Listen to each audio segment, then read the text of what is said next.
All right, and we are live. Welcome to the Halloween special. This is going to be a really fun night. I've got a great group of people with me tonight to talk about all things Halloween. Let me do some shout outs before I bring in my all-star panel tonight. We've got Anthony's Horror and More in the chat.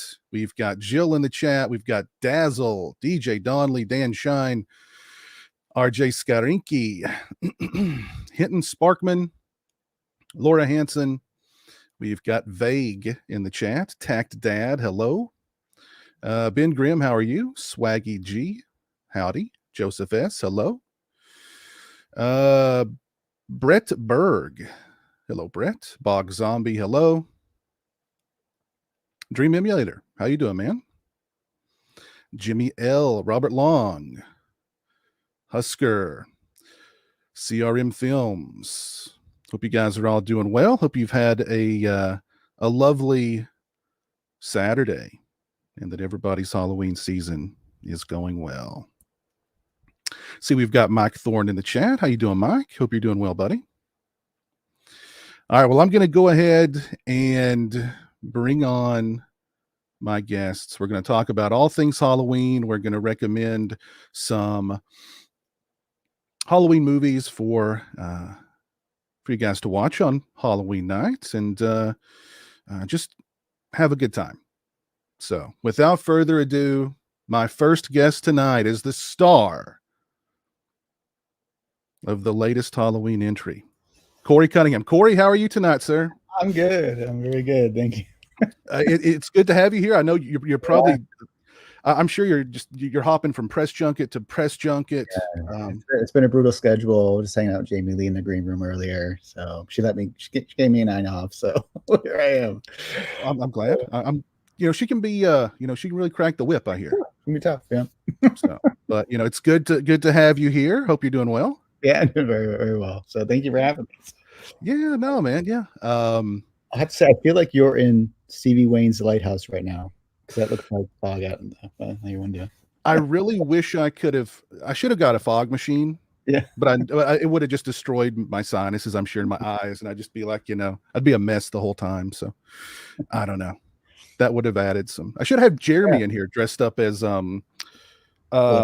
Blake. Yeah. Just standing behind me with the sword or like the big cross or something. That'd be great. But Peter, it's great to have you here as always, man. It's a thrill, and thank you for including me in this bunch. It's pretty amazing. So. How's life been treating you lately? Pretty good, yeah. I can't believe it's October. Just working away. I'll be having some news around January. Watch your social media. There might be a little announcement of interest. New project I'm working on, so very excited about that. To finally have something out. So. I get asked all the time, "What's Peter doing? Where's that new book?" Maybe it's coming soon. So yeah, so watch the space around January. So yeah. Keep an eye out for January. Yeah. But good to have you here tonight. Sure. Also joining me tonight, he is an author and a screenwriter and a limey bastard. Peter Atkins, how you doing, sir? Hey, I'm doing great. Great to see you guys. Thank you for the invitation. Great to be here. It's good to see you again, man. I had a great time talking with you on our Bloodstream just a couple of months ago, really. Yeah, right. Oh, yeah. No, that was great. Thank you. We went for like 3 hours and 10 or something. It was 3 hours. It was an epic discussion. Yeah. It was great. It was great to be back. Thank you, sir. Well, I'm glad to have you back. That's for sure. Thank you for taking the time out to do it. I know you've been busy, and you've got a new book coming out, a new collection of stories coming out, right? Yeah. Hopefully in time for Halloween. Yeah. So that'll be fun. I'll be bombarding social media with it. So mute me now. and who are you on social media? What's your @ on social media? Sure. Thank you. I'm my own name on Facebook, Peter Atkins, although there are 27 Peter Atkinses. So I guess, I don't know what the trick is. You're like Peter Atkins, Limey Bastard Horror or whatever. And then on Twitter and Insta, I am Limey Bastard 55. So, because Limey Bastard was taken. I was genuinely surprised that. Maybe you could do the real Limey Bastard, right? Isn't that what you do in front of? Yeah, I think Doug and Clive are the real Doug Bradley and the real Clive Barker. Yeah. Well, you've definitely got one pre-order here for your book from my buddy Dan. Oh, God bless you, Dan. Jeez, that's great. Thank you. It's actually not available yet, but believe me, I'll let you know about it. Yeah. So keep your eyes peeled. What's the title, by the way, so I can pre-order it as well? Thank you, man. The title is "All Our Hearts Are Ghosts and Other Stories." I love that title. Yeah, I love that title. I don't want to steal people's time. We're just in the intro, but just so you know, it's what they call a mondegreen, and a mondegreen is the fancy name for what we call "I heard the lyrics wrong." And the most famous example, obviously, is "Excuse me while I kiss this guy." Everybody thought that's what Jimi Hendrix was saying, but it was "Excuse me while I kiss the sky." Yes. So about, 10 years ago, there was a song on a top 40 channel, and I thought Pink was saying "All Our Hearts Are Ghosts." And I thought, that's fucking great. And then it turns out she was actually saying "All My Underdogs," which is perfectly fine. But I thought, that's great. Now I can just steal it. Anyway, bring the other guys on. I'm sorry, I don't want to take up too much time. Right on. But thank you for asking. All right, thank you, man. Also joining me tonight, all the way from the land down under. I think he's actually eating a Vegemite sandwich right now. Let me bring him on before he finishes. Jamie Blanks, how you doing, sir? Hey, Justin. How are you doing? Hey, Peter. Hey, Corey. Hey, man. How's everything going? Good. I'm coming to you from Sunday morning in Australia. We've just had dreadful floods here in Melbourne all week, and not down where I am so much, but up north, there's people evacuated. We've had really crazy weather down here, so it's been a very wild week. Hopefully, you're not too affected by the flooding. No, down here we're fine. It's more northern Victoria. They're in really bad shape. It's looking really bad up there. But no, it's all good down here. We've been watching horror movies all week and having a lovely time, my wife and I. So it's been good. Very good. Very good. Always a pleasure to see you, Jamie. Thank you for. Always glad to see you, my friend. Yeah, right on, man. Very good. Very cool. Also joining me tonight, he is the founder of Bleeding Skull and the creative director at the Film Archive, AGFA, Joe Ziemba. How's it going, Joe? Hi. Thanks for having me. It's going well. Good to see you all. Joe. Hi. Hey, Joe. Good to see you, man. Yeah, thank you for joining us tonight, man. It's a pleasure. Yeah, well, thanks for having me. Yeah, so you came highly recommended by Jamie. And when he mentioned Bleeding Skull and AGFA, I was like, hell yeah. Thank you, Jamie. Oh, I've got both of your books, Joe. I love your website and your books, and I'm really looking forward to our chat later in the week at the Alamo for the screening of Urban Legend that you've so kindly put on 35mm, no less, which is awesome. Well, thank you. Yeah, it's going to be a great night. I'm very excited about it. Yeah, I'm looking forward to it too. That does sound great. So yeah, if you're in the area, that's the place to be. Hell yeah. So Joe, this is your first time on my channel. Thank you very much for being here. Yeah. If you don't mind, tell us a little bit about yourself, about Bleeding Skull, about the Film Archive.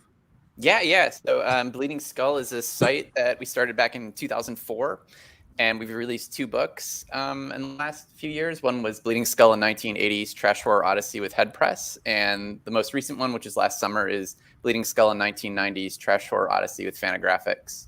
And both of them are out of print, unfortunately. The Fantagraphics one, you can still kind of find it around if you order quick, but it's kind of out of print at this point. And then, I'm also part of AGFA, the American Genre Film Archive in Austin, Texas. I'm the creative director there, the amazing team of people. And very busy at AGFA, as always, saving film and with our theatrical work and our home video work and all of our lab work. So, there's a lot going on. You're definitely doing the Lord's work, preserving and saving and, doing a lot for film. So thank you. You put out some great stuff through that label. It's fantastic what you're doing, Joe. Yeah. Thank you. Yeah. It's definitely a team effort. So I will relay that to everyone. Thank you. Yeah, please do. Yeah, right on, man. Awesome. And and Joe, thank you very much for taking the time out to hang out with us tonight and talk Halloween. Of course, yeah, it's gonna be fun. Thank you. Yeah, right on, man, right on.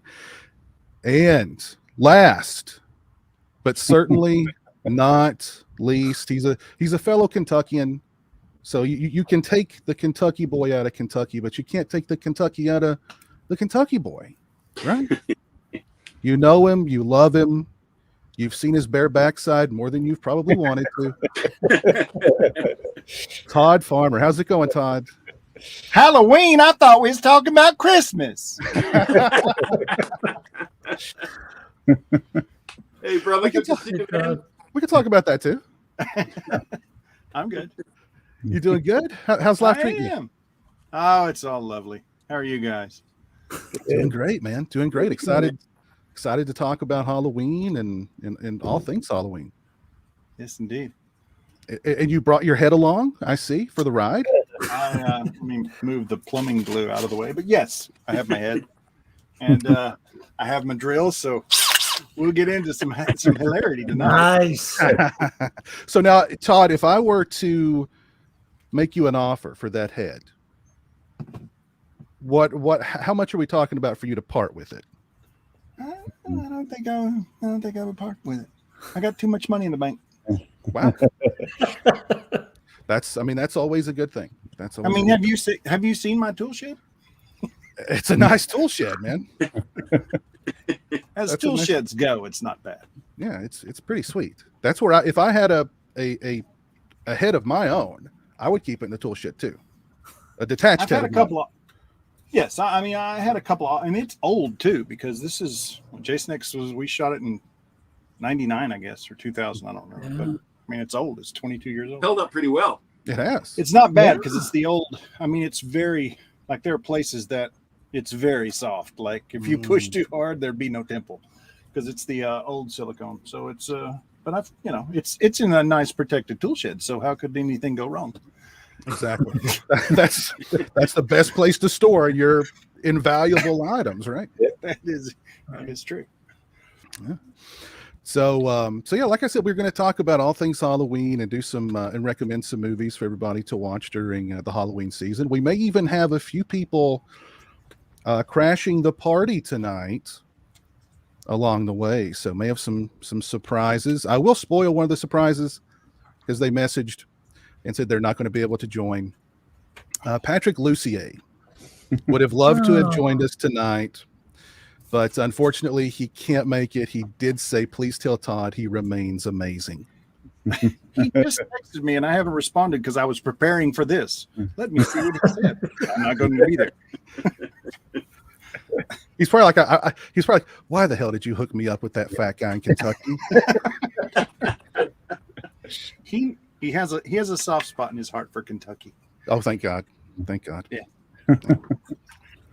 But everybody in the chat, some movie opened yesterday. I don't know. It's apparently a big deal. I don't know.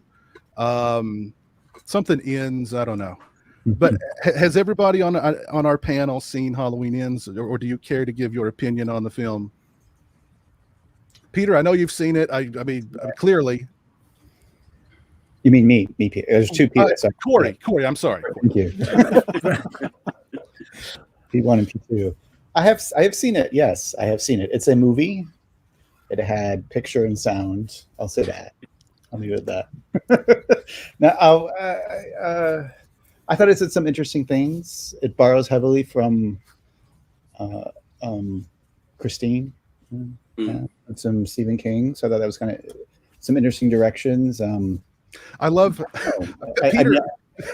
Peter Atkins just did the Michael Myers head tilt when you said Christine. He was like, what? Yeah, it's hard to. I don't want to ruin too much for people. I guess I'll just say I admire them for doing something different. I wonder though if it's what Halloween fans wanted for the final chapter. So I don't know. We'll see. That answer is apparently a resounding no. Okay. Is it with a lot of expletives in front of it? So interesting. There's a lot of consistencies in the movie, I thought, in terms of like Michael was almost like supernaturally powerful in kills, yet that doesn't seem to be the case so much in this one. I was joking with my buddy Mike Thorne earlier. They could have really used Corey Cunningham in that Haddonfield posse in Kills. They could have used his muscle. Yeah.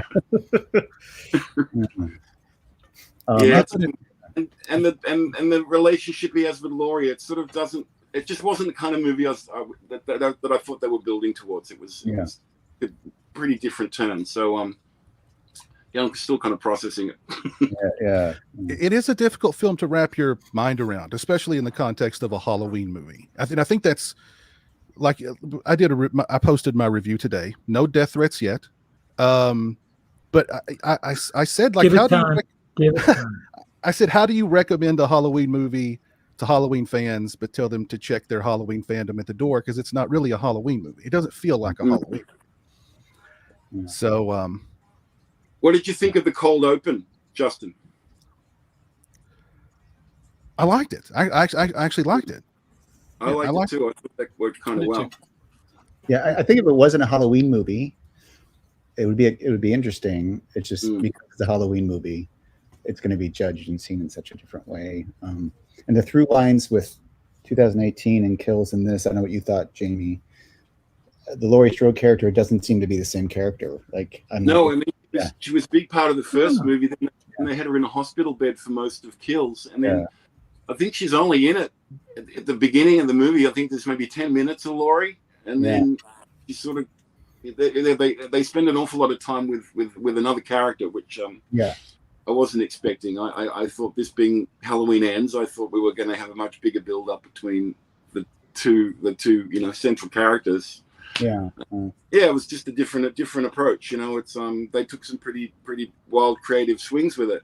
I don't know if they all kind of worked the way they might have been intended to work. I'm not sure. Just I'm not surprised. It's a very divisive movie.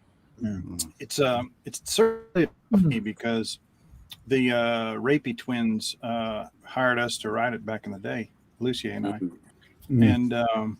and that's the one that always got away. That's one of the movies. Halloween, the original Halloween, is one of the movies that brought me out here. It's the reason that I do what I do, and so that was a dream job. And so it's a tough one when I don't feel comfortable. Like I've had movies that came out that were horrible, and I don't like dissing any movie because I know the journey to get from outline or idea to screen is, there's 200, 300, 400 different people that can derail that completely, and you lose the job.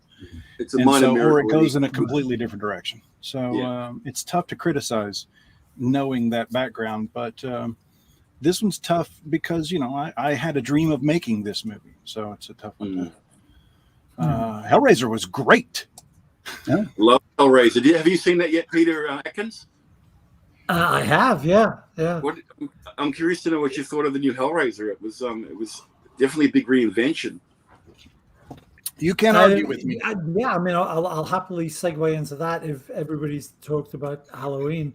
I thought, I was optimistic anyway because I really liked The Night House, and it was the same writers, Luke and Ben, and same director, David Bruckner.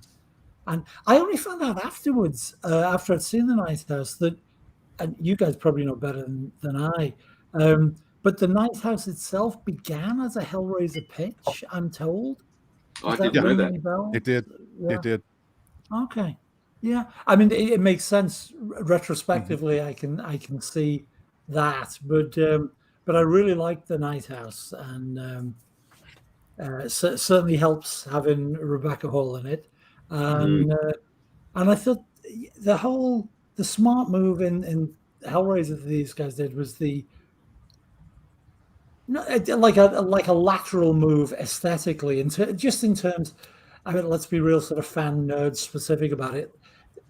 The Cenobite design, it's like, and they didn't wheel out the black leather and tools again.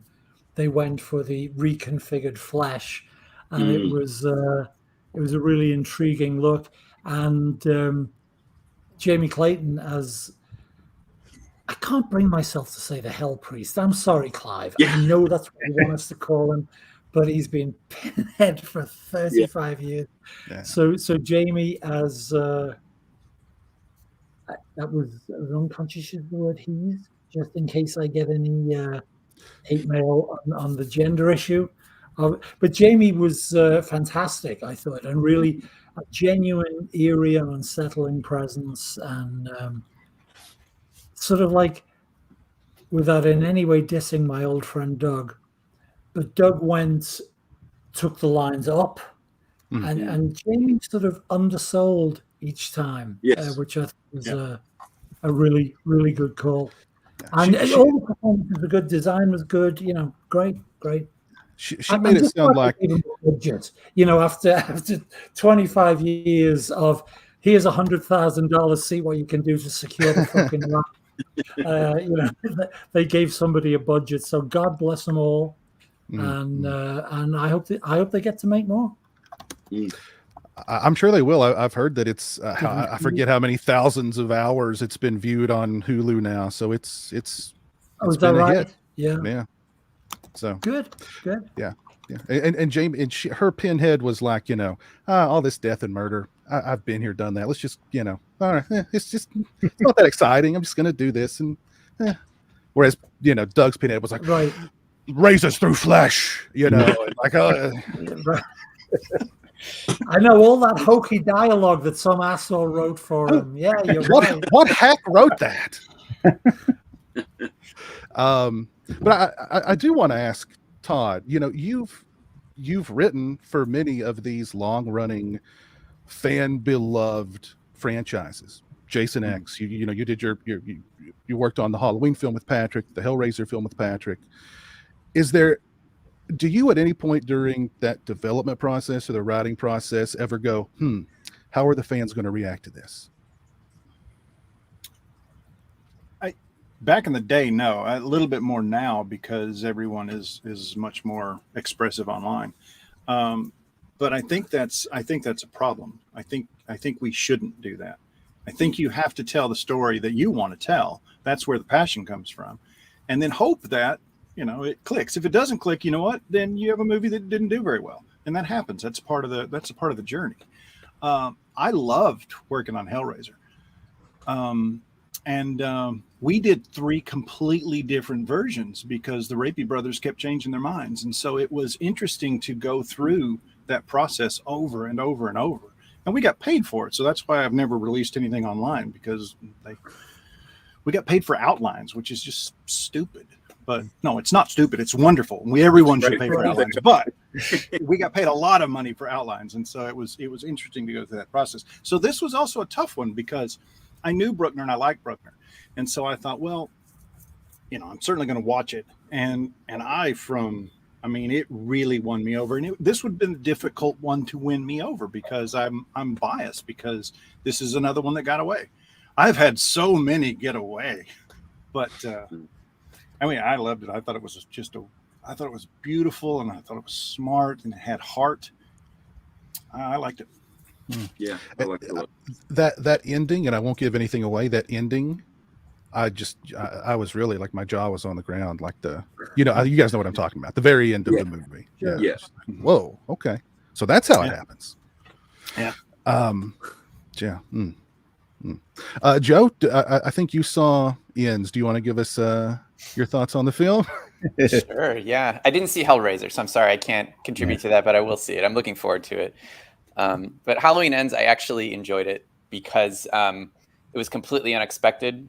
When it started, I had no idea what was going on, and as it went, it kind of unfolded more. I was like, wow, they're really going for it here, like something completely different. And it was just so bizarre and fascinating, the choice that was made to make that movie. So I admired it for that. I kind of felt like it was like Friday the 13th Part 5 on steroids, and almost like an element of Halloween 3, where it was supposed to be kind of an anthology going forward. It kind of felt like that just happened to have Michael Myers in the movie. Right. So I kind of enjoyed it. I had a fun time watching it. I really liked that they chose to put Sebado's License to Confuse in the background in a party scene. I love that. I'm a big Sebado fan, so that got me there. But I kind of think it's a movie that's like, I felt this way about Black Christmas from 2019, that in like 10 years, I think people are going to really appreciate it and enjoy it. Like at rep theaters, like they'll rep screenings of them. It's just that right now, you know, the gut reaction is to like burn it to the ground. So I feel like it's going to take a while for people to catch up, maybe kind of like the Halloween 2, the Rob Zombie one, which is like kind of the same thing. Yeah, I feel that's what I said something in my review today about how, you know, I wonder if time will be as kind to ends as it has been for A New Beginning. Has time been Yes. a new beginning? Well, yeah, there's all sorts of fandom for A New Beginning. Are you kidding? I mean, sorry, no, I'm giving Piz some shit because I know that's your favorite. So, Well, I love it to death. I love it to death. I love Everybody it knows too. that. I'm with you on that. I love it. Right on, man. Right on. High five through the camera. But let's recommend some movies for people to watch during the Halloween season, and I'll go ahead and go first. I've actually got a stack here, and I've gone old school for my first selection, all the way back to 1997. No, I'm joking. 1946. I think everybody who's familiar with my channel knows that I love slashers. And when you talk about early examples of slasher movies, a lot of people mention, like, you know, Peeping Tom or something like that, which Peeping Tom's a great film. If you've not seen it, see it. But I really enjoyed The Spiral Staircase when I watched it for the first time recently. Oh, sure. And yeah, it's a serial killer movie, but it's definitely got a lot of slasher elements, a lot of those POV shots. Great looking movie. The killer is targeting imperfect women, and he sets his sights on a deaf woman, and he gets inside this mansion where she's the maid in this big mansion, and he's just going around and knocking people off to try and make his way to this deaf woman. And it is extremely well. It's got some of those sensibilities from, you know, filmmaking of that time, where the acting, people will go, that's very over the top, but that's kind of how it was then. There's some filmmaking elements that aren't used as often today as they were then, but I think it's an excellent example of an early slasher film. And this movie's got a lot of big fans. I know Joe Dante is a huge fan of this film. Oh gosh, who directed Child's Play? Tom Holland. Tom Not Holland. Spider-Man. You have to be careful. Yeah. Yeah. I know he's a huge fan of this film. So it's a really good movie. This is the Kino Lorber Blu-ray. You can get it on Amazon for like $10. So definitely worth it. Okay. Highly recommend it. Well, we just got a super chat from Michael Piatowski, Australian. $5 Australian. Thank you, Michael. Jason X and Urban Legend are better movies than Halloween Ends. Oh, thank you. There's a position. There you go. I agree with 50% of that statement. I don't know why we have to choose. All three are so awesome. They are. There we go. Thank you, Michael. Appreciate that very much, man. What were you going to say, Jamie? Oh, I saw a couple of really great films yesterday with my wife. We sat up and we watched 3 movies actually, but 2 of them that I can recommend for Halloween. One was called Speak No Evil. Have you seen that one? Not yet. No. It's really, really good. I think it's a Danish movie, and I don't want to give too much away about it, but it's just, you know, American movies, when you introduce a kid into a movie, you can usually tell that kid's going to be protected by plot armor. They're not going to come to any true harm. They might be in jeopardy a few times. You don't get that sense from this movie. You know, you always feel as though anything could happen to anyone in this thing. It's really, really effective. I'm not going to go into the plot or anything. I just think you should try and track that down. Speak No Evil. It was just terrific, and a brutal ending, like just absolutely harrowing. And my wife and I needed half an hour to decompress, and luckily it wasn't dark yet. We could sort of just, you know, shake it off and talk it through. It was really, really, really harrowing. And the other one we saw was it is on Shudder, by the way. See, no Evil is on Shudder. And you can see it show. Oh, okay. We watched another one called Hatching, which was from Finland, and about a young girl, a young gymnast who's got this image obsessed mother who's always filming everything for her social media, and the whole sort of lifestyle of this family is all very fake, and there's this sort of undercurrent of everything's sort of broken underneath. And this little girl finds an egg out in the forest one night, and she brings it home, and she she puts it in underneath her teddy bear, and she raises this egg. It keeps getting bigger and bigger until it hatches. And that's all I'll say about that one too. It's just absolutely bonkers, and I've never seen anything else like it. And yeah, that left a really strong impression on me too. It's once again a really dark ending, but fabulous movie. So that's called Hatching. It has subtitles, so hopefully people who are versed to subtitles will give it a shot. It's definitely worth it. It's one of my ones I would recommend to anyone for Halloween. It's one of my favorite movies of this year. Hatching is. You saw it. Yeah, great movie. Yeah, you know how good it is. Oh yeah, great movie. Yeah. And then the last one we watched was George Miller's 3,000 Years of Longing, which I loved as well. But that's not really a Halloween. Yeah. Yeah, but they come highly recommended, those two. Very cool. Yeah, I can definitely See No Evil's on my list, and I can definitely vouch for Hatching. Great movie. Yeah. Speak No Evil. Speak No Evil. I'm sorry. Yes. Yeah. Joe, you got any movies to recommend? Yeah, I do. I'm going to recommend one that a lot of people probably haven't seen, but I think it's something that pairs really well with the Halloween season, and it's a shot-on-video horror movie from 1984 called Suffer Little Children. Oh, wow. Okay. And I'll give you a little bit of a pitch on it because the story behind it is so fascinating. I think it enhances a lot of actually watching the movie. But the movie, let's say you have a concussion, and then let's say while you have that concussion, you decide to take a Xanax and then acid right after it. And then while you're doing all of that, you decide to do a double feature of The Shining and The Exorcist. And then the movie that pops out that your brain transmits to yourself, this experimental psychedelic like sludgecore horror movie, would be Suffer Little Children. And it's really amazing. It was made by a writer-producer named Meg Shanks in the UK. And she had a school called the Meg Shanks Theater School, which was a school to help children start their acting careers. And so at a certain point during the school's development, she thought, well, what if I do something that these kids could get on their resume so that they get a foot in the door? So she decided to make a movie, and she made Suffer Little Children. But she took $10,000, 2 weeks, and shot in the school and then in abandoned buildings around the school. But it was mostly like a children's cast. And there's things that happen in the movie that are very, it's not a kid's movie. It's an R-rated horror movie. But the time it was released, it was like a video nasty was going on in the UK. So it was a video nasty immediately. It was banned by the government because there's a rumor going around that it was a snuff film that actually killed children on screen. Oh, in wow. The movie. And like the newspapers totally demonized Meg Shanks and said she was like a demonic witch coming for everyone's children, and school had to shut down, and it was like a total disaster. But this movie that we got out of it is totally incredible, unforgettable, unlike anything else you'll ever see. I mean, it's definitely like, it's not a slow burn. It's like a no burn. It's very experimental and very like much a mood piece. But it's really incredible. Is it available Joe on home video somehow? Yeah. So Severin released it under their Intervision banner on DVD.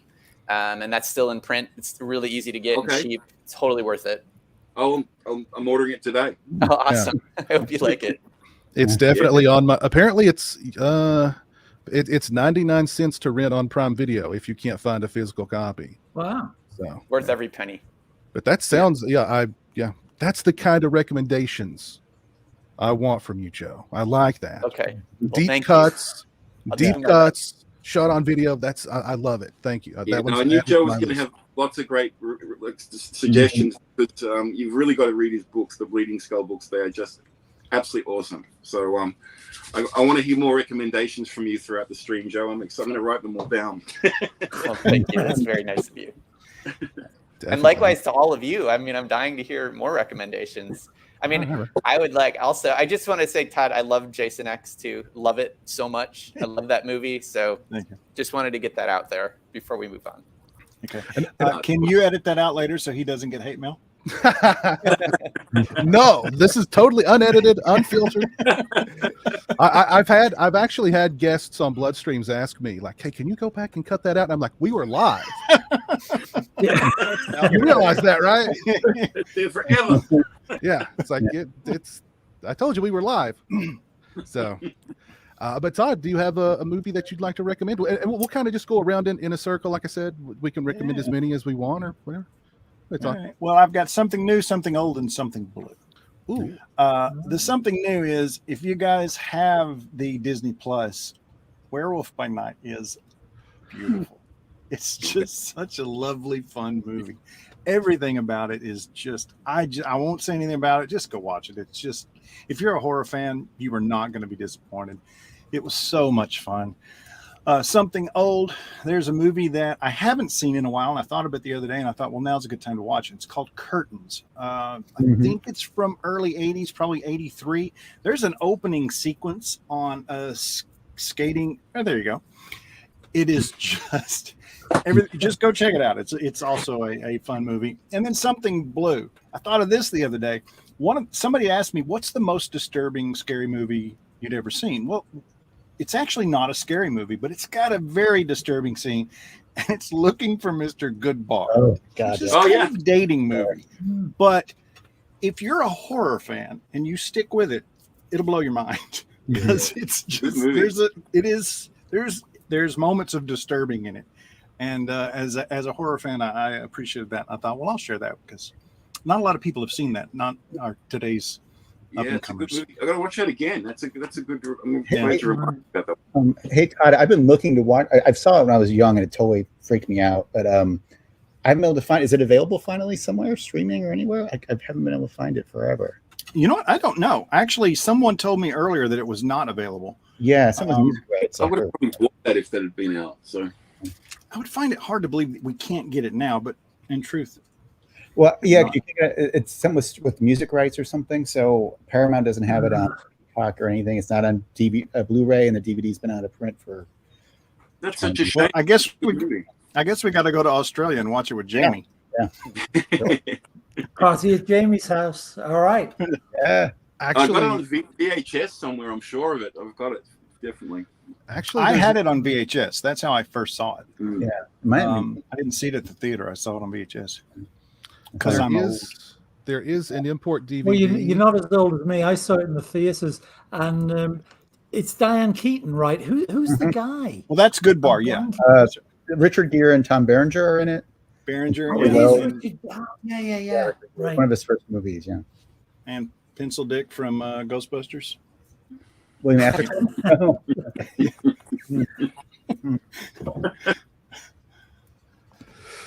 All right, very cool. Very cool. Thank you, Todd. Thank you. I have more. We'll come back. We'll come back to you, Todd. Don't you worry. Corey Cunningham, what do you got for us today, sir? So I was thinking about it, and I want to do something different because I know we always talk about R-rated horror and I guess hardcore horror. But when I think of Halloween, I always remember I immediately flash back to being a kid in the Midwest.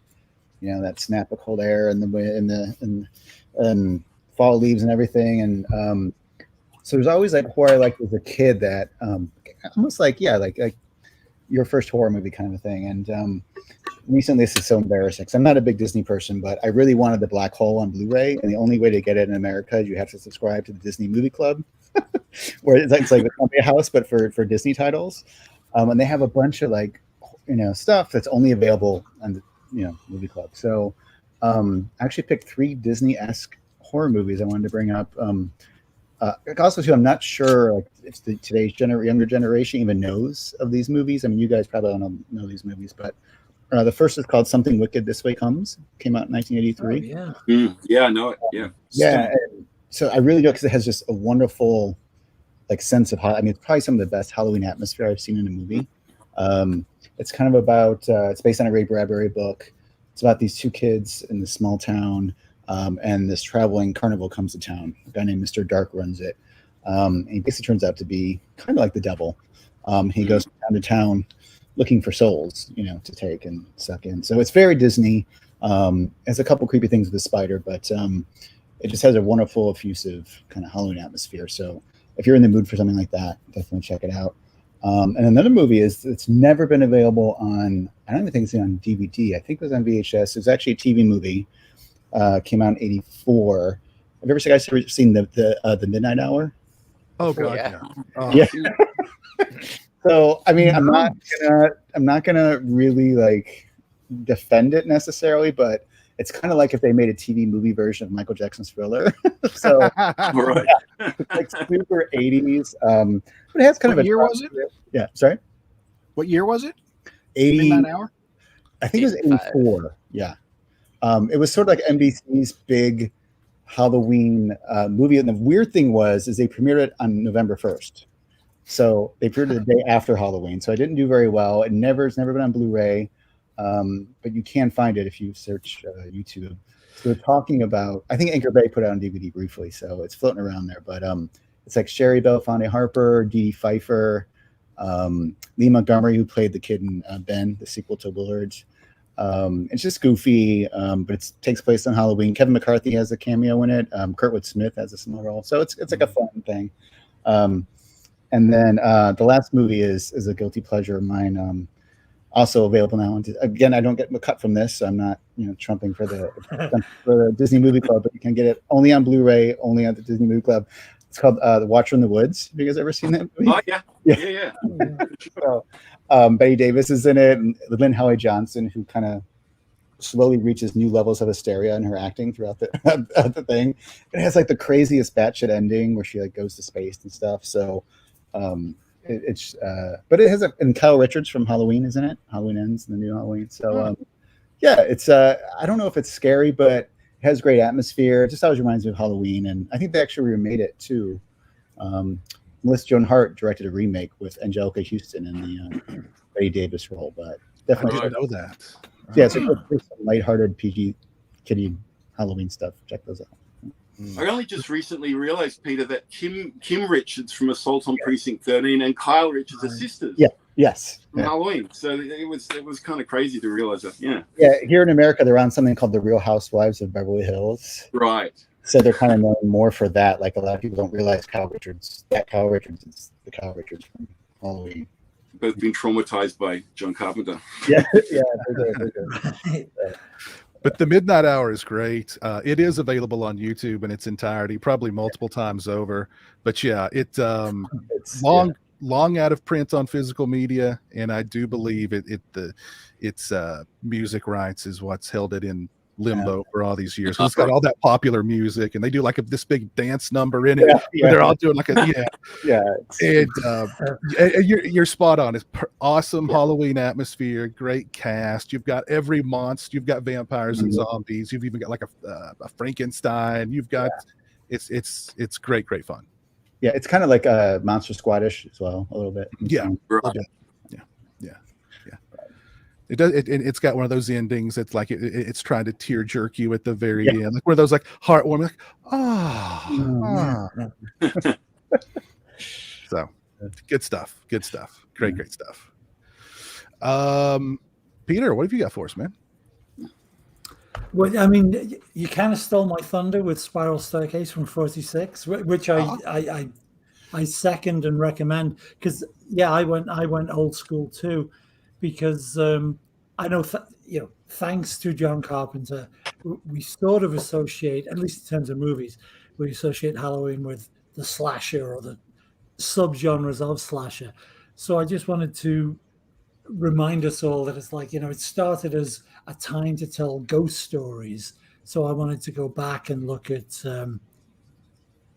actually, none of them are strictly ghost stories, but they have. I guess I should have gone for The Uninvited and the other one about a haunted cottage if it wanted to be straight ghost stories. But also the notion of telling stories to each other at Halloween. So the first one I want to recommend is the father of all horror anthology movies, which is 1945's Dead of Night. Michael Redgrave and a bunch of people, and there's a great range of tones, like all good anthology movies.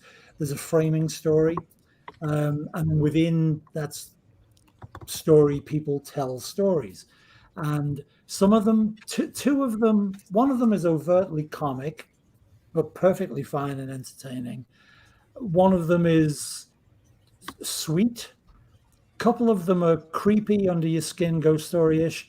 And one of them, the one starring Michael Redgrave, is one of the best ventriloquist dummy movies. If you want to shit yourself at a ventriloquist dummy, go meet Hugo from Dead of Night.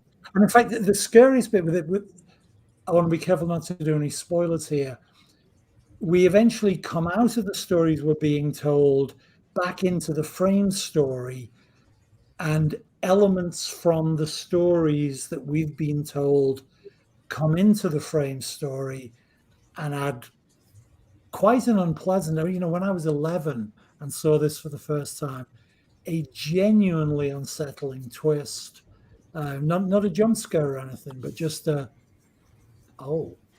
you can be stuck like that. So I heartily recommend 1945's Dead of Night. As you said with Spiral Staircase, Justin, I hope your viewers are not anti old movies.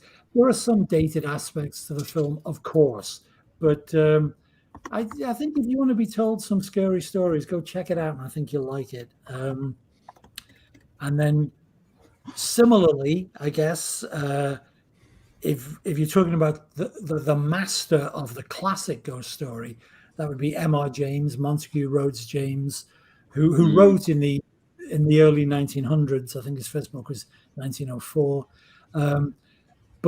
And again, I feel I've really gone for the obvious ones. Like, all you guys are being really good and obscure and giving me things I haven't heard of, and I'm naming movies that everybody's probably already got on their shelves. But the adaptation of an M.R. James story called Cast in the Ruins was in the UK, Night of the Demon, and in the US, Curse of the Demon. And that's just a great movie. And directed by Jacques Tourneur. And it gets some stick from classic ghost story fans because it, quote, shows the monster. And who fucking cares? Because the monster's great. The monster's amazing. It's like it would be so much worse without the monster. That said, the middle of the movie, again, I'm not really spoiling because it's so old, but you get the monster at the beginning and the end for differing reasons. In the middle, you just have a slow, creeping, dreadful, in the proper sense, story. Very influential on Drag Me to Hell, if gives away what the movie. Also, if you've ever heard the title song of Rocky Horror Show, Dana Andrews said Prunes gave him the runes, while passing them showed lots of skills, because it's about a curse and how one avoids it. So thoroughly recommended. And then I'll wrap it up with, I didn't realize I'd done that, a 40s, a 50s, and a 60s. 2 of those decades I was alive for. I wasn't alive for the 40s. But 1962, another great creepy story based on a novel called Conjure Wife by Fritz Leiber. It was actually filmed twice. Lon Chaney Jr. made a version, not a great version, in the 40s called Weird Woman. And in 1962, it was filmed with a screenplay by Charles Beaumont and Richard Matheson, who we should all tip our caps to. And again, in the UK, it was called Night of the Eagle, and in the US it was called Burn Witch Burn, which is a great title, which they stole completely from an utterly unrelated novel called Burn Witch Burn by A.A. Merritt. No relation whatsoever. They just figured, great title, we'll steal it. And it's like if Bewitched wasn't a comedy, or if I Married a Witch wasn't a comedy. It's about a guy who marries a witch, and there are consequences. So yeah, I'll say no more. But if you want some old school, black and white, creepy ghost story type atmosphere, Dead of Night, Curse of the Demon, Burn Witch Burn. The moral of the story: don't marry a witch. Right. Yeah. Too late. Because if you don't ever piss her off, Todd. Yeah, too late there too. Oh, goodness gracious. We have got. Go ahead, Todd. I'm sorry. She's mostly a good witch. mostly. That's good. That's good. We do have a party crasher in the green room. I'm going to bring him on very shortly, but we actually have a recommendation from Jeremy tonight. He offered up a recommendation for us. Good. So here we go. Here's Jeremy with his recommendation for your Halloween viewing pleasure. Hey, Bubba, recommend for everybody one movie to watch on Halloween night. Sinister. Directed by who? Scott who? Scott who? Derrickson. Scott Derrickson. Starring who? Ethan Hawke. And who? Who's the villain? Bagul. Bagul, the boogeyman. All right, that's a good pick, Bubba. What do you want to say to everybody? Thanks for watching. I thought he was going to say that the movie stars Bagul, because he always gives the villain the headline. Yeah. So Jeremy's recommendation is Sinister. It's a good movie. It I think it has the best jump scare ever. Oh yeah.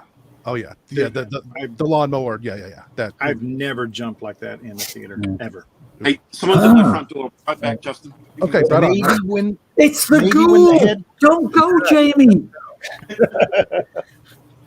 Maybe when the head comes out of the boat in Jaws, but I can't think of another time I've jumped bigger than that. Well, it's funny you mentioned How that. about Exorcist 3? Oh yeah. I mean, that's a good one, and we ripped it off for Valentine, but no, not. Yeah. We did rip it off.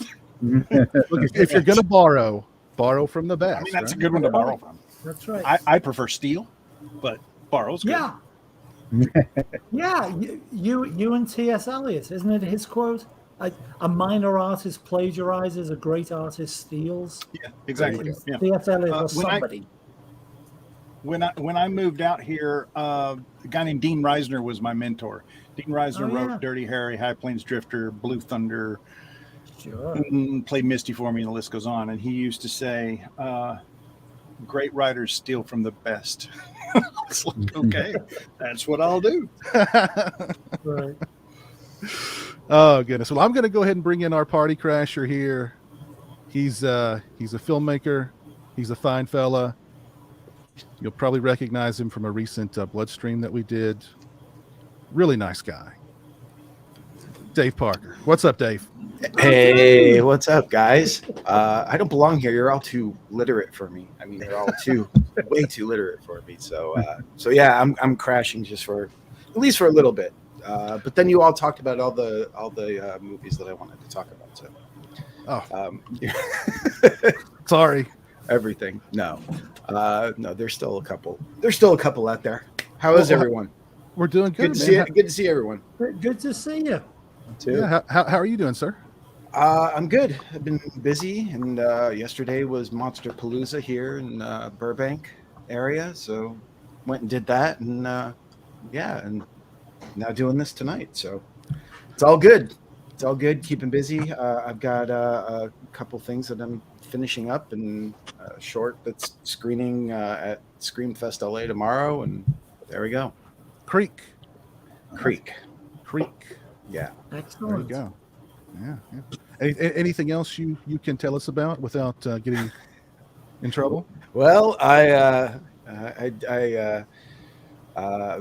need my head examined. I think I went and did the 13th official, I guess, Puppet Master movie called Dr. Death that comes out, I think, at the end of the month for Charles Band and Full Moon Entertainment. Excellent. Yeah. So, my buddy Jerry Smith wrote the score for that movie. He's writing it right now. That's how nice. That's how quick it's going. Yeah.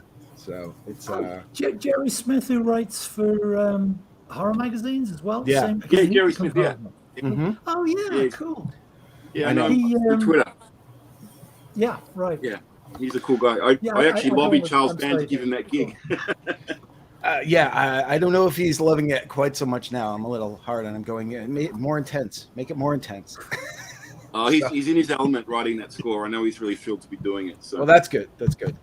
Yeah, I'm excited to hear what he comes up with. Yeah, me too. Which I'll be hearing very soon because we have to finish this thing pretty quick. How have you been, Dave? I've been hanging in there. Like I said, I've been doing this thing in a couple other things, and it's just been. I mean, just like everyone, once you get busy, it just becomes a whirlwind. So It sounds like you're not sleeping much. I don't sleep. What's sleep? That's good. What's sleep, man? I don't know. Yeah, I've got too much stuff to watch too. There's there's this flood of stuff that keeps coming out. So Yeah. It's hard to keep up. yeah, I can't. Especially this time of year. So, Yeah, I mean, and you throw on like the Dahmer series on Netflix, and throw that on, and then there's the Midnight Club, which I still haven't gotten to. There's so much, but I'm with Todd there. Werewolf by Night's the best thing that I've seen all year, Right. easily. Yeah, I was going to mention Werewolf by Night, but then we got caught up in something else. Werewolf by Night is awesome. If you've not seen it, it's such a fun movie. I'm shocked it's like a Disney Marvel thing, considering like how it's violent, it's bloody, but it's always fun.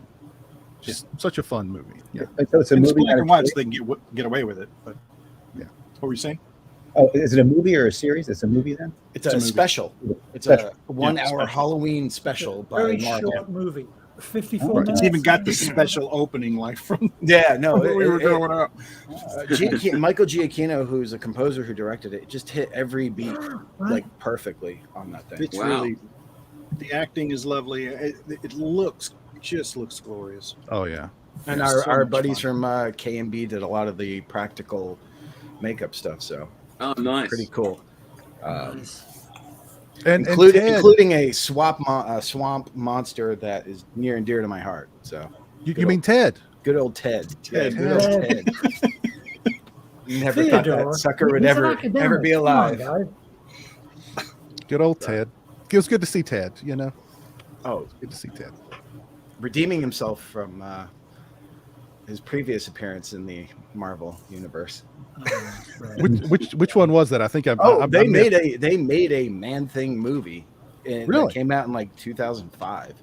Yeah, Brett Leonard made that here in Australia, I think. Yeah. Wow, Yeah. had I no never idea. saw it, but I I didn't know that. Yeah. I didn't know that either. I did what all comic fans did in the 70s. I conflated Man-Thing and Swamp Thing. And when you said did better than his last outing, I just thought of Return of Swamp Thing.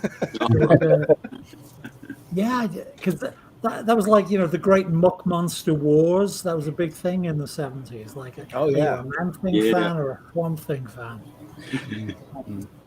Man Thing looks really great in that 2005 movie.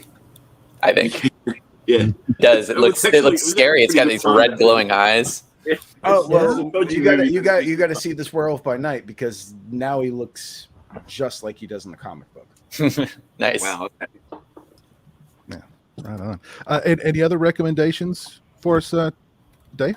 Oh, me. Well, I mean, you guys recommended so many of the things that I would recommend. As I was listening, I was going, "Well, what can I mention?" Because Peter did, Something Wicked This Way Comes.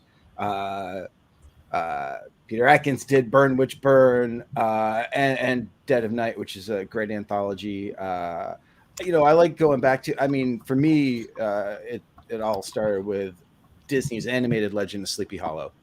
I still love, and even the Tim Burton one is a pretty great Halloween movie too, as far as the sure. atmosphere goes. There's that one, those I really like. Mike Doherty's Trick or Treat is always, Oh, of course, yeah. it's it just sort of hits every sweet spot there. And then there's the stuff that's Lady in White is kind of an interesting ghost story Halloween movie. That's pretty cool. It's got a great atmosphere to it. So yeah, I would say that. And then then there's that anthology that called Tales of Halloween that you can find that free everywhere. So I've said this publicly several times. Yours is still my favorite part, and I say that having many friends who worked on that project. But the fact that you aren't even in it somewhere is kind of amazing. naked, I know it's nuts.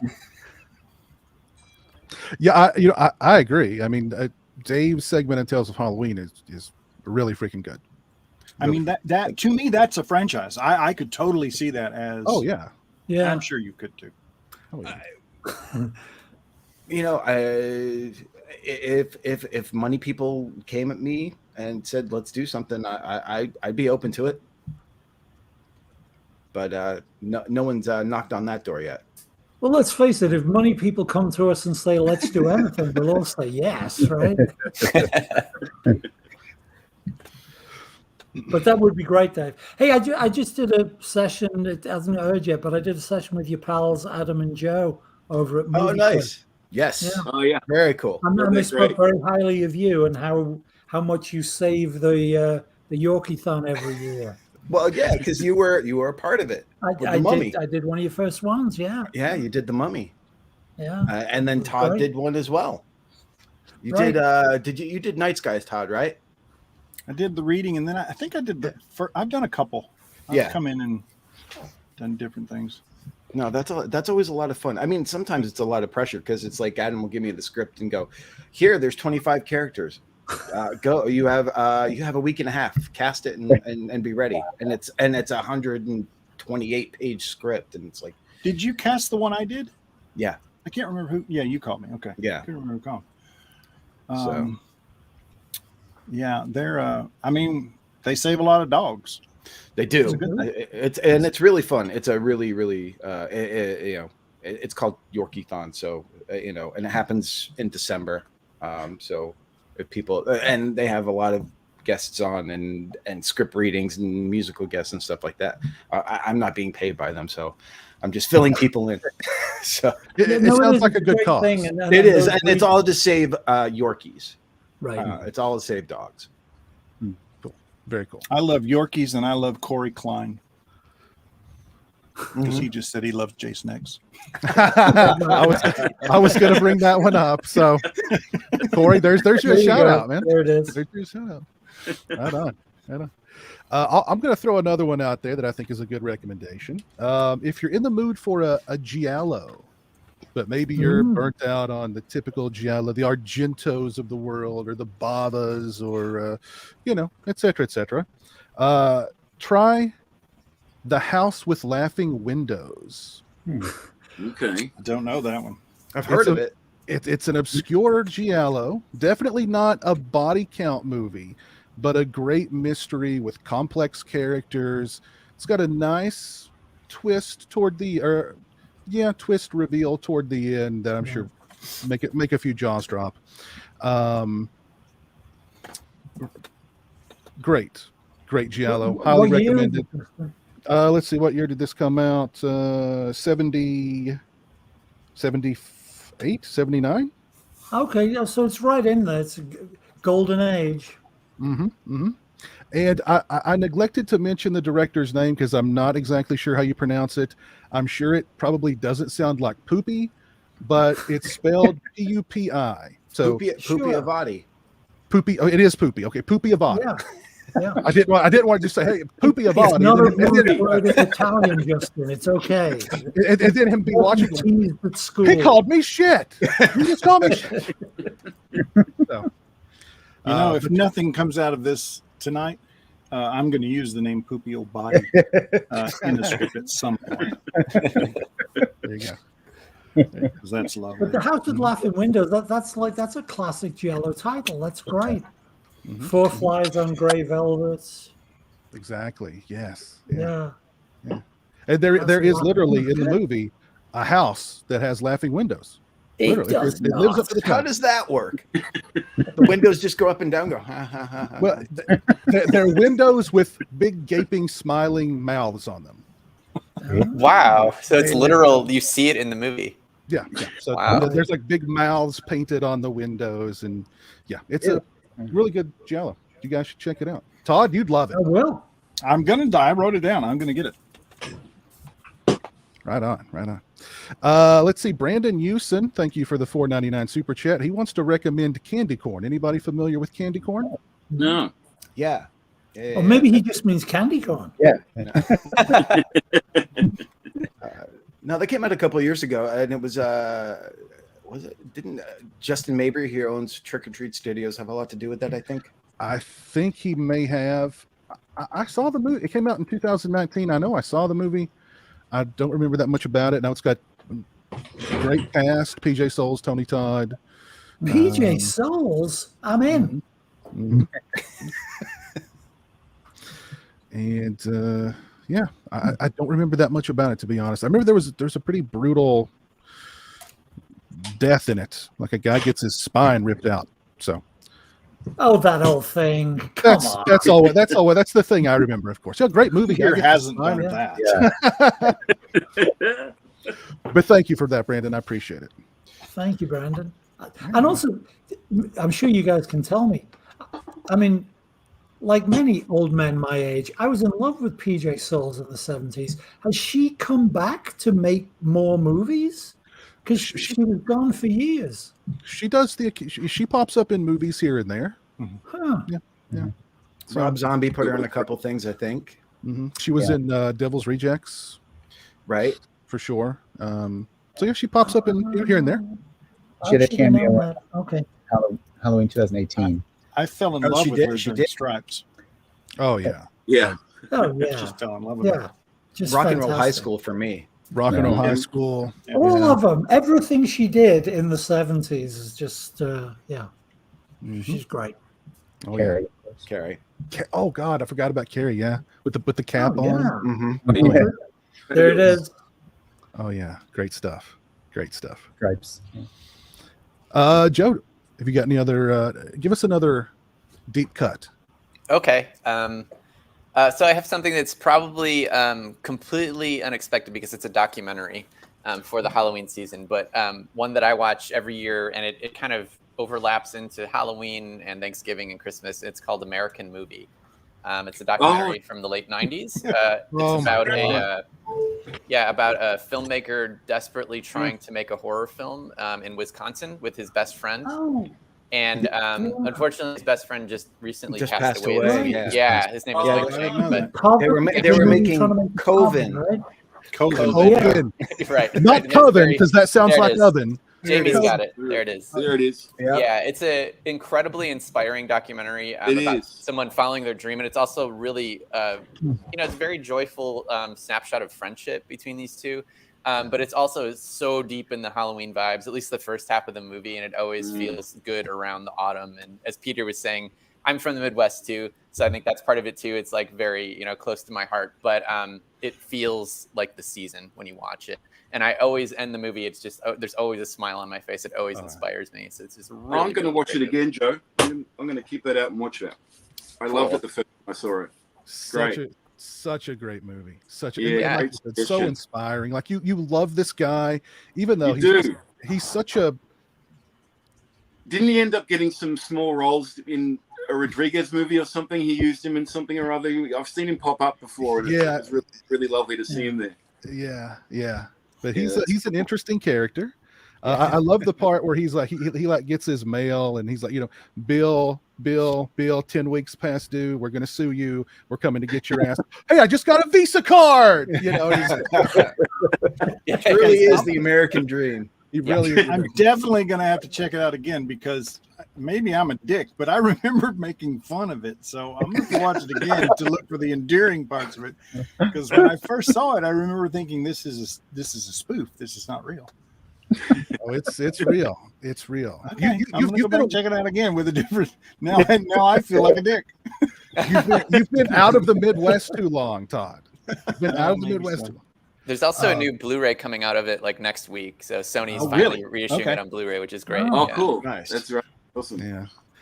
And Mike Shank, his scream, he had the best scream. Oh my God. That scene where they have Mike, it's on camera and he does the post dubbing and they have him do a scream, and then he does this insane scream, and then the camera pulls back to Mark Borchardt and he's like, "Fucking hey, dude!" And it's like it's the most beautiful scene. I love it. It's so good. They remind me of Don Dola, who made like Night Beast and Themed. And stuff. Yeah. Oh yeah. It's a great documentary on Don Dola, and like, man, they're awesome. Just the passion, the determination to make movies, no matter what resources they had, That's was great. Jamie, have you got like a time machine because you've pulled out like 5 direct references. People have mentioned things, and you don't walk backwards to your shelves. You've got to. Oh, his card catalog system is amazing. Yeah. It's autobiographical. They're all in sort of sections. They're just floating around him. And he just grabs. Oh, it's Yeah, no, I know where they are. I know where every movie gets rough. Yeah. But actually, Joe's recommendation of American movie reminded me of this one that I do watch every year, and it is another documentary that I absolutely love, and it's about home haunters called The American Scream. And it's just so good. It's so charming, and you really are rooting for all these guys in Fairhaven, Massachusetts, who do like yard haunts at Halloween. It's really great. What's it called? The American Scream. You're right there. And right now it's on Peacock. You can find it there. I mean, you can rent it as well. That's the documentary, right? Yeah, you got that one too? I do somewhere. Somewhere he does. Seriously? Yeah, it's here somewhere. I think one day you just have to see if you can stump Jamie, see if he has it in his collection or not. Right. Just throw out the most obscure titles you can. It's behind the monitor. It requires some athletics to actually get to it, but it's there somewhere. Yeah, and we make a movie out of it, and if you can't stump him, you die. Hey, that's a good idea. You shot for a prize, Piz. Whoever can in the audience can stump Jamie gets something. Okay, that is a good idea. Okay, if someone in the audience watching this can recommend a movie that is so obscure that Jamie doesn't have it in his collection, I'll send you something. All right, a Taco Does it Man have to be a shirt. feature, or can they go into TV as well? Because that seems unfair if they go into TV. Yeah. Yeah, TV's. I can't store that much stuff. It's got limited space. And it's got to be physical media, correct? It can't be like, oh yeah, I bought the new Monsters on digital. It's got to be physical. There's a bit of Oh, stuff. my Lord. Wow. Yeah. Oh wow. There's a few things here. Gauntlet Throne. Fucking hell. Yeah. The Count came out of house right there, man. That is, I think, yeah. Jeez. But since you guys mentioned horror documentaries or documentaries about horror movies or the making of horror movies with America in the title, I want to throw out there The American Nightmare. That documentary I love. I like to watch that every Halloween season. Oh yeah. Jamie's reaching for it right there. Uh-huh. That's it. The American Nightmare. Yes, sir. Yes, sir. Love that documentary. Great stuff. It's great. It's really good. Yeah. Let's just that I mention love as watching many here- movies as we can, so Jamie has to put keep everything getting back. up. At the end of the show. Get out and go back. But what I love watching every Halloween, and I watch it every single Halloween since I was a kid, is good old Creep Show, man. I love it so much. It's my second favorite Romero movie, and I just adore that film so much. I love the soundtrack. I love everything about it. It's even got Tom Atkins in it. I mean, it's perfect. It's perfect. Of course. Yeah. Yeah. Actually, and it is a Halloween movie. Yeah. It is. Yeah, Yeah, sure. the first shot you see is a pumpkin in the film, so it's definitely got the Halloween vibe to it. I actually reached out to Tom Atkins to have him come on, but knowing him, he's probably at this moment making love to 2-3 women at the same time. So I know exactly where he is. He's in Burbank, California at Monster Palooza. In his room making love to Right. 2 women. He's selling tickets for it, so so he can, And Marlboros have gone up, They have Marlboros, that Budweiser. Was it Budweiser? I thought it was Miller High Life. Oh, right. You're right. It's the High Life. It's the High Life. You're right. You're right. Because Tom Atkins only lives the high life. Oh, gee. Okay, we're getting in some. Now, these need to be horror titles. I'm pretty sure. Yes. But I'm gonna. Is that a horror? I'm gonna throw this one out there. I don't know if it's gonna be an official selection. Ernest Scared Stupid. It's great. Not Halloween really a movie. horror movie. Great Halloween movie though. It's a great Halloween movie. It is. But- You got me there, Justin. I can't find that one on my shelf. You don't have the latest collection. Oh man. Well, that was a fast Justin, game. you owe the guy a prize. Let's see who said that. Now let me go back and find him. Dad. Okay. Tact Dad, send me a message. 84. Yeah, you got me there. Who knew it was going to be so easy and over so quickly? Right. I looked at that one and I was like, Jamie's not going to have that's not even really a horror movie. It's a Halloween movie, but it's not a horror movie. No, I don't have that one. Let's see here. Todd, Jamie doesn't care for kid friendly. No, it's got to be hard R for Jamie. Hard R. Yeah.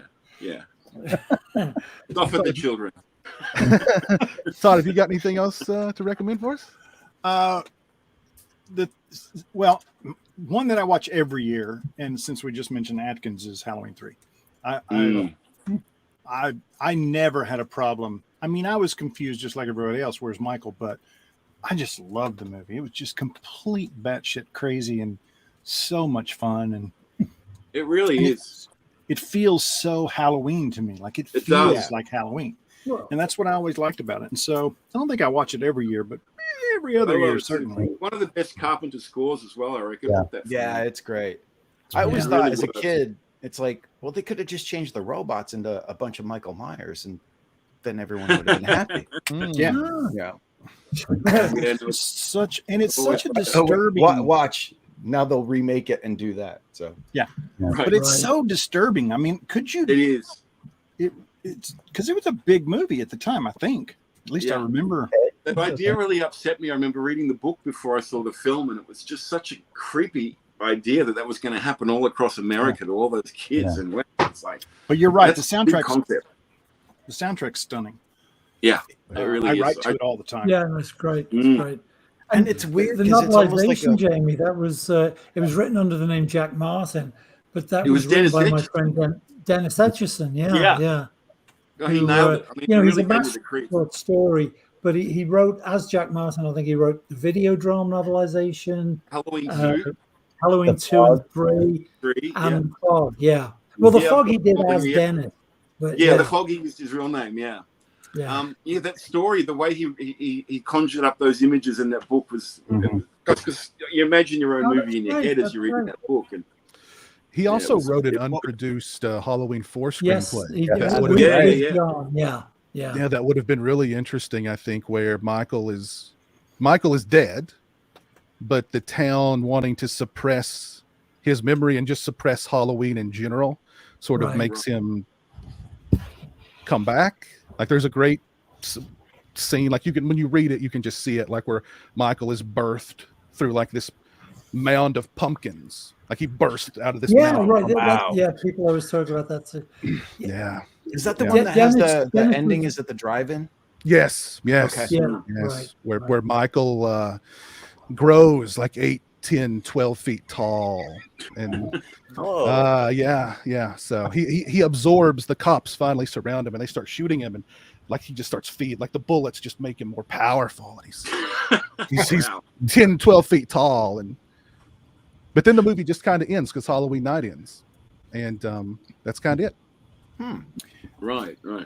There are also some movies out there that they're marketed as family or younger viewers, but are highly disturbing. And Robert Long mentioned this before. I don't know if he's still in the room.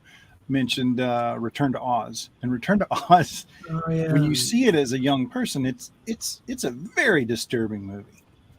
Everything about it. And so that's one that I'll pop out every Halloween. Although it's not really a Halloween movie, it's just one that I really enjoy. We've had another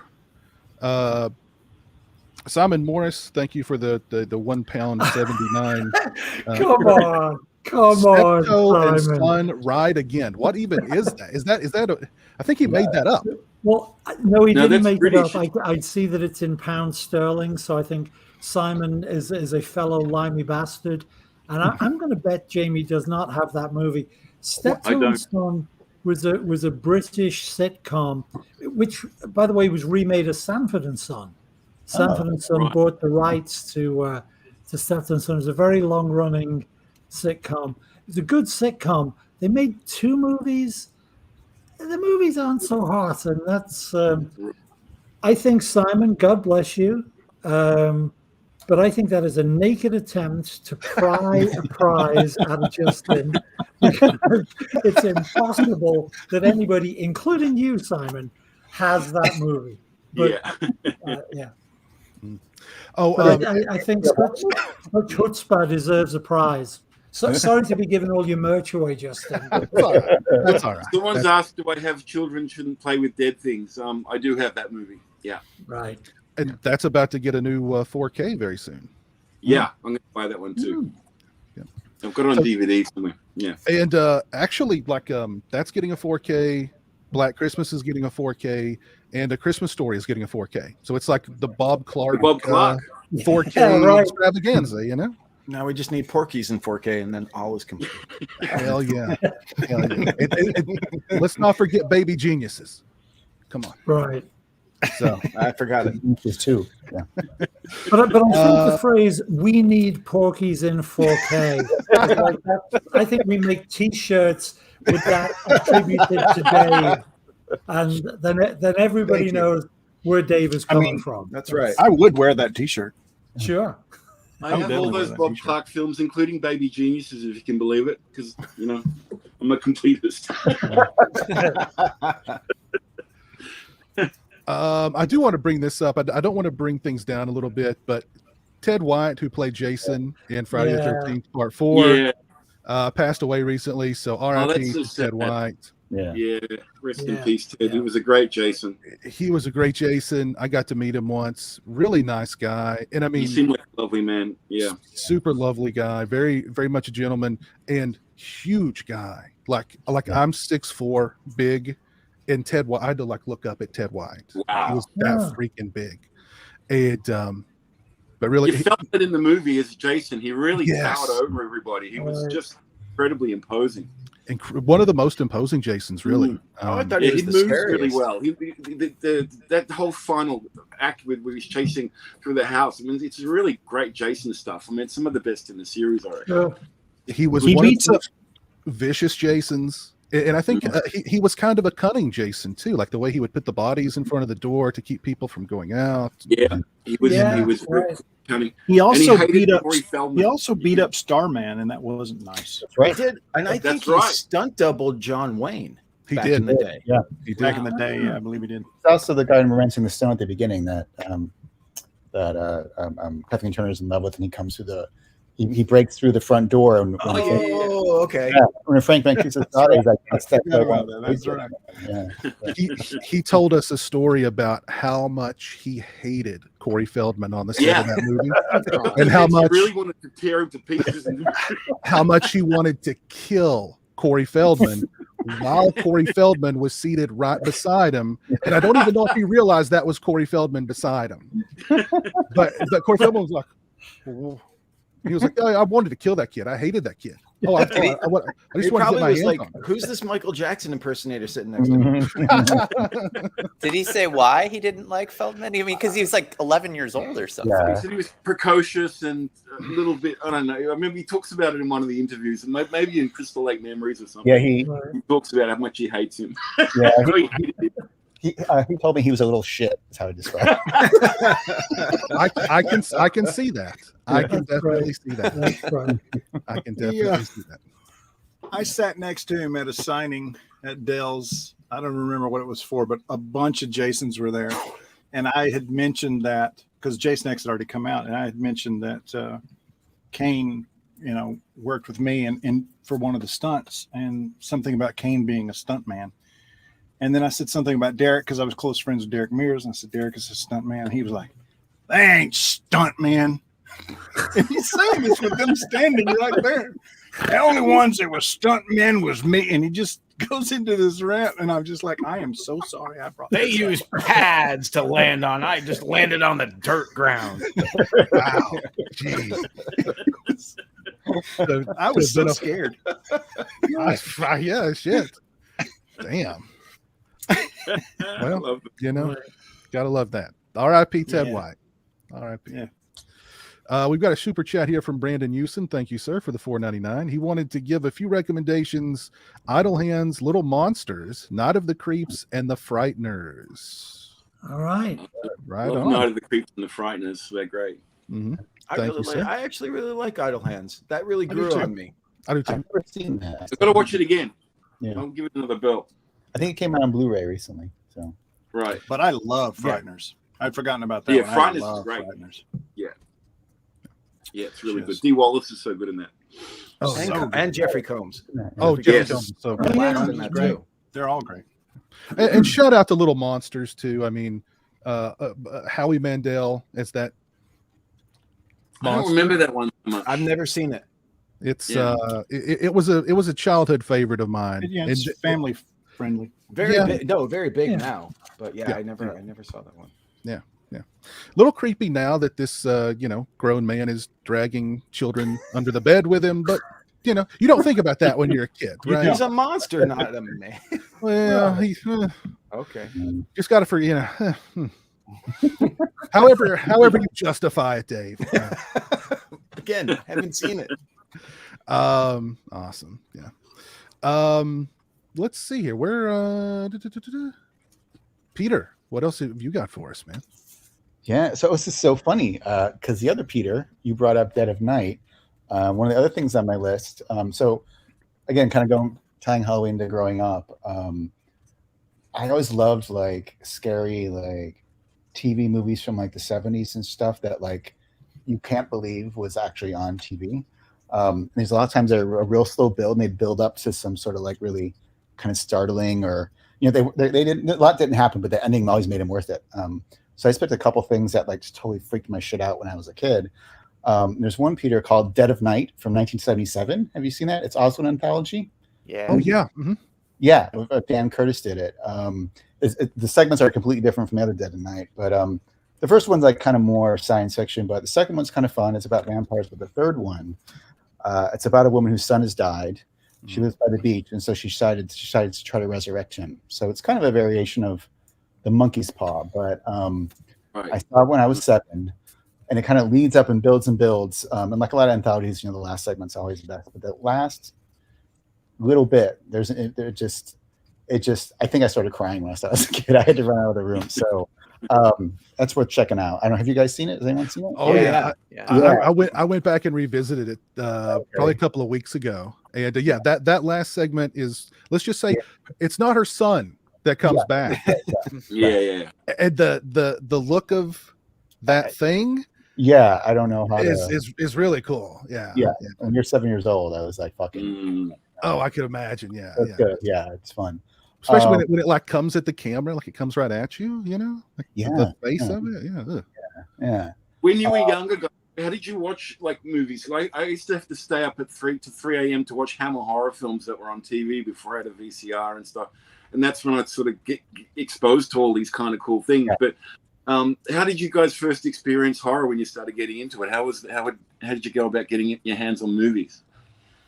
Well, that's what was so fun. I remember you guys, but again, I'm dating myself in the late 70s stuff. Like it was all about the TV and the cable guide. So every month you'd get it, and I couldn't wait. And I'd go through and I'd look through things and mark things, and I would literally, arrange my schedule. Yeah, and set alarms and stuff to make sure you.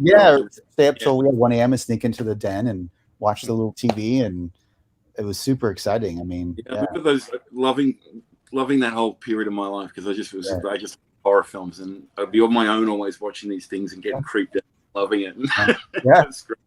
You really had to work for it back then. How about you guys? Sure.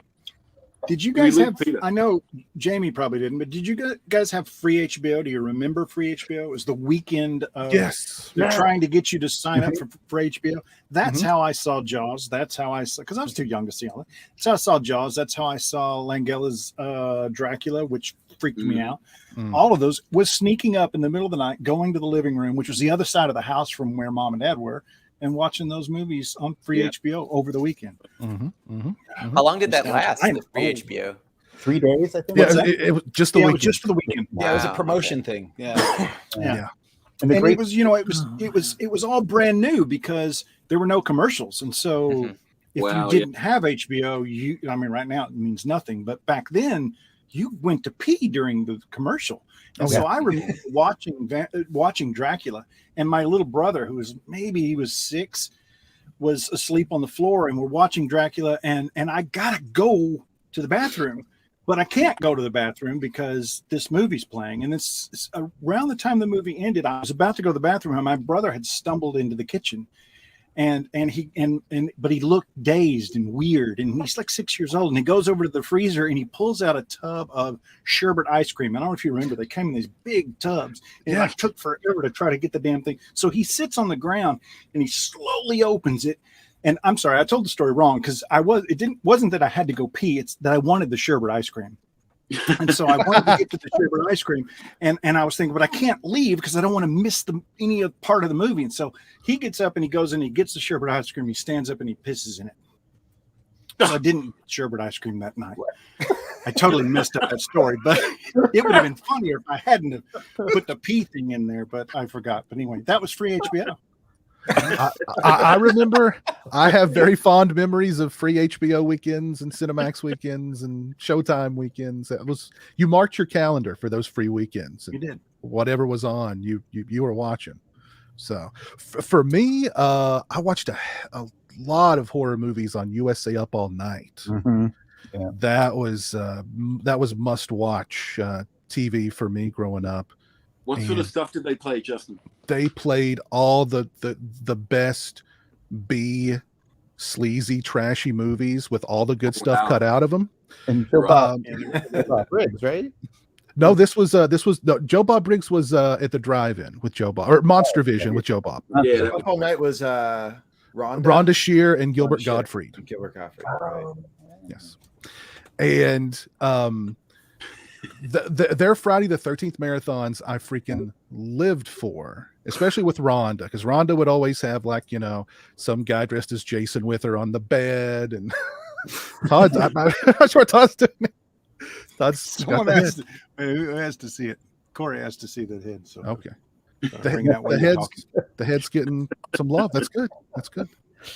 But their Friday the 13th weekends I lived for. But yeah, they played all sorts of just really great sleazy B movies with all the good stuff cut out, but they were still great to watch because they got away with a lot back then. Great times. Rhonda Shear posted a picture of her with some dude from the set of one of those USA Up All Nights wearing a Jason outfit, and I was just like, I miss you so much. What's the first film, Justin, that really scared you as a kid? That really got to you? That's a good one. I remember there's a movie called Scared Stiff, and I revisited the movie recently, and I was like, man, this is bad. But there's a scene where a little kid opens a crate, and he finds like this skeleton of a child that had been locked in the crate. And I remember thinking, like, God, what a horrible way to die. You're locked in a crate all alone and you just die. Like that really disturbed me. Not the movie did it, but just that thought of like, somebody put this kid in a crate and locked it up and they died in there. God. Yeah, I've never seen this. Arrow released it on Blu-ray not long ago, and I got it and I was like, man, I was a wuss. But that was the first one that kind of disturbed me. I think I mentioned this with Peter when we were talking on our Bloodstream.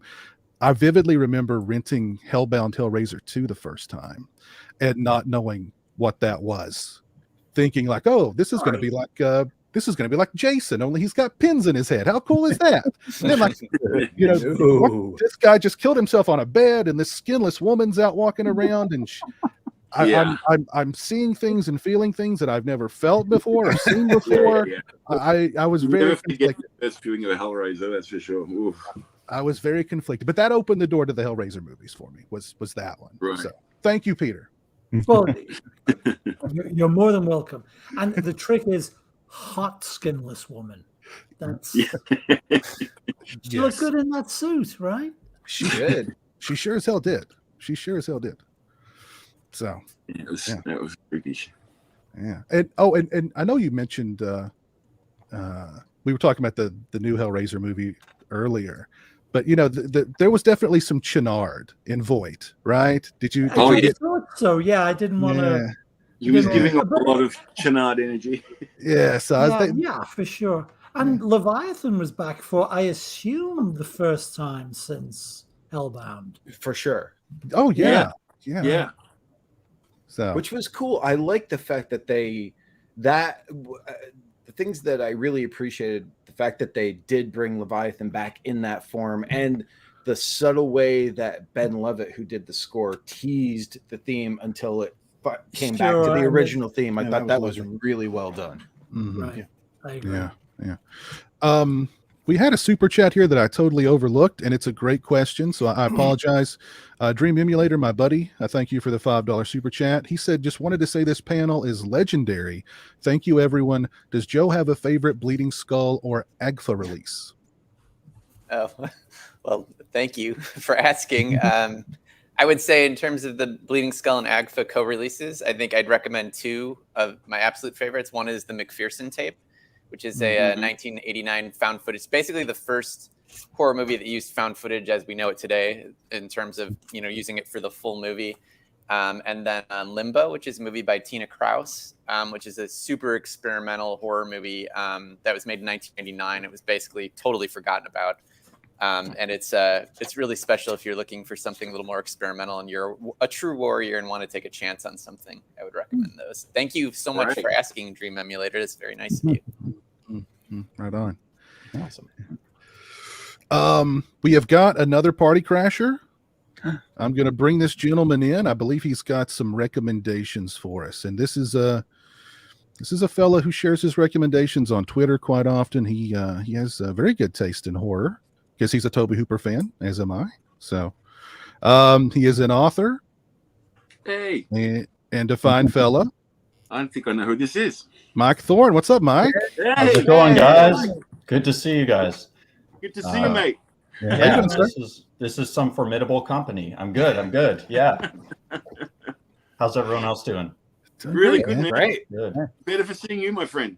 You too, Jamie. Yeah. Great to see you. I've been just jotting titles down furiously and trying to think, is there any horror film that hasn't been named yet? So. Yeah, I'm definitely going to check out all of Joe's suggestions because they're great. I don't get exposed to a lot of these titles, Joe. So you're my kind of conduit to this sort of realm of horror. Yes, mad respect for what you do, Joe. Yeah, Jeez, thank you. Yeah, definitely. Have you got any recommendations for us tonight, Mike? Yeah, I feel like when I think about Halloween, I always think of Karloff and Lugosi. So I was trying to think of some maybe lesser seen Karloff and Lugosi films. And I feel like a lot of people write off the Poverty Row Lugosi stuff, but I think they're a lot of fun. They're not like especially well made films, but just for Lugosi's huge presence and to see him in that moment.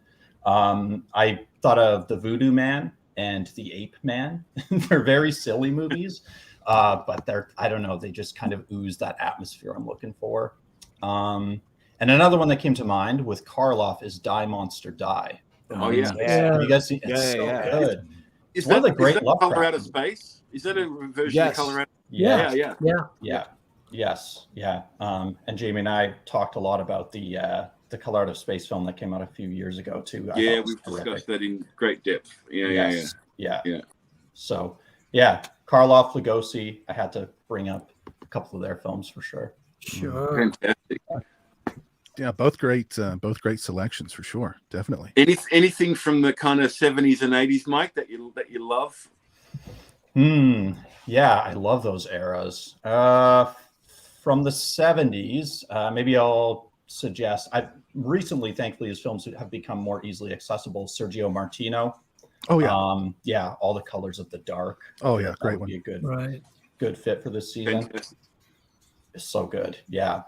A really weird 80s one. Ronnie Yu, who directed Bride of Chucky and Freddy vs. Jason. His original Hong Kong horror movies are really cool, and they are kind of difficult to get your hands on, but there's one called Bless This House that's just really visually vibrant and out there. So that's another one that comes to mind. Very cool. Awesome. Very cool. Do you guys have any Halloween memories that you'd like to share? Any fond Halloween memories? I've got a really great one, Justin. Oh, please go. I spent one Halloween with Don Coscarelli. Oh wow! And he had the whole thing decked out with Phantasm memorabilia. He had the hearse out the front, and he had all these cool all these props from the film.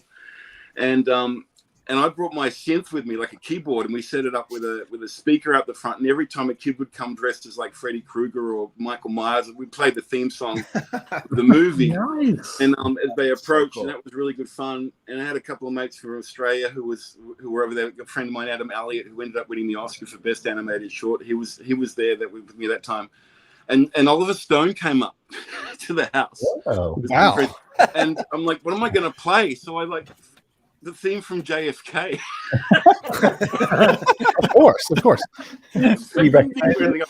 But it was just a hilarious night, and Don and I had so much fun, and it was just great to spend Halloween with Don, who made one of my favorite films of all time, and it was just a great night. We talk about it all the time, so that's my favorite Halloween, because we don't get to do Halloween's becoming a little more of a thing in Australia. But as a kid, we want to go trick or treating. No one even was like just tuned into that at all. So going to America and seeing a proper American Halloween was a real treat for me, and I love that. You know a story is going to be good when halfway through it you go, and then Oliver Stone showed up. Yeah. Travolta as well that night. It was weird. It was because he's in Santa Monica, so there was a lot of action down there at the time. It was good. Now imagine how that story would have gone if it was back in the 80s, like when Stone was writing like Scarface. That story would have went some crazy direction. Very different, yeah. Right. Yeah. But I'm a little disappointed, Jamie, that you didn't know the score to The Hand. Yeah. No, it would have been better. I don't think Oliver Stone would even remember that one. Who knows? Yeah. Like, what the hell's that crap? Right. Oh, goodness gracious. Yeah, it was fun. I'll share a funny Halloween story. So one time I was out with some buddies. I was, 14, 15 maybe. And we were doing what 14, 15-year-old guys do on Halloween night. We're throwing eggs. We've got like toilet paper that we're toilet papering trees. We're tying fishing line between trees. And when people would drive by, it would hit the radio antenna on their car and whip it back at them, and they'd think they'd hit something, so they'd slam on the brakes. It's Kentucky. What else are we supposed to do? So, did anybody go by in a convertible, and did you decapitate them with the fishing line? He's getting to it. He's getting to it. Todd's got that fake head. I was going to go get my real one. I've got it preserved back there. But we'd thrown eggs at this one guy's house, and I've never told this publicly. I probably shouldn't, but it's too late now. We were throwing eggs at this one guy's house. He came out with a shotgun. Wow. So we take off running in different directions. I'm running in like these people's backyards. I've got a mask on. I don't even remember what kind of mask it was, but like I'm looking over my shoulder at the guy and running as fast as I can. And something went through my mind. Clothesline. Right before a clothesline hit me right. My feet went this way. My head went that way. I think I was at least knocked out for a short time, but I remember like getting up groggy, getting home, and for about the next week I had a big red mark right across my face. That was my reminder, like, oh man, that's karma. Don't ever do shit like that again. Right. So that was the last Halloween. The next Halloween, I'm handing out candy like a good guy. You know what I mean? Like, take as much as you want. All right, just whatever. So that was the last time I performed shenanigans on Halloween night. Right. Well, I can tell you about the last time I toilet papered a house. We were in talks to do Halloween, and it would be Halloween 3D, the one that would follow zombies. And I had worked with Tyler Maine's wife on a religious comic book about Revelations, and years ago, and I ran into her at Comic-Con, and we talked, and I said, yeah, I'll be leaving. I'm going to go this way. And she goes, well, we live right there. You should stop by. And so I said, hey, I'm going to stop by to say hi. And at 1 o'clock in the morning, we were so drunk. Tyler was like, hey, Derek Mears lives right over there. Let's go toilet paper his house. So we did. We staggered to Derek's house and we toilet papered it. And then as we were leaving, Tyler's like, wait, let me take a picture. And then he texted the picture to Derek. He'll never know it was us. You just texted him. And then Derek came over and we proceeded to drink until morning, and we've been best friends ever since. Last time I toilet papered a house. It wasn't Halloween, but still. That was a much better. That was a much better ending than I thought you were going to get. Oh no, where'd you think I was going to go? I mean, it's Derek Mears. I mean, you could break you in half. Good point. Good job you didn't toilet paper Ted White's house. Yeah. He would have went. That's not a toilet papering. It's too scary. Oh goodness. Peter, do you have any? I'm sorry, Corey. Do you have any fond Halloween memories? And the only I can think of, I mean, I can't really follow up. You guys have really good stories, but I guess it's similar to yours, Piz. I think I was 16, 17. So we had like 4 friends over watching movies, and then my friend Matt, it's been a long time, he was engaged, and I remember very specifically, they actually never got married, but her name was Summer, so that's why I remember it very specifically. So they're going to go, this is before cell phones, they're going to go get some food. So we're like, oh, this would be great. Like, they're gone. Let's play a joke. You know, we'll scare them. So that was a great idea. So we briefly like messed up the place, make it look like a robbery, left the front door kind of open. We all went and hid. There was 3 of us, and we only had 2 masks. So wait a few minutes, we're all giggling, of course, thinking it'd be so funny. So come in, you hear the door open slowly, and they come in, and like, because we made it look pretty good. I mean, you'd think they would know that we were playing a joke, but so we had like a beat, and then we both all kind of burst out. My friend has a mask. He like runs up with a knife. We look over. All of a sudden, Summer, like, just all the blood, and she faints. She literally fell on the ground. Blood. And then we're all thinking, of course, like, what's his her fiance? He's a protector. He starts like shaking and screams and just runs out of the house. He just runs straight for the front door and like down the block. And he goes, this is again before cell phones, he goes like 3 doors down, and they call the police. So literally we don't know what's going on. And like within like, I don't know, 5 minutes, 2 cop cars come in.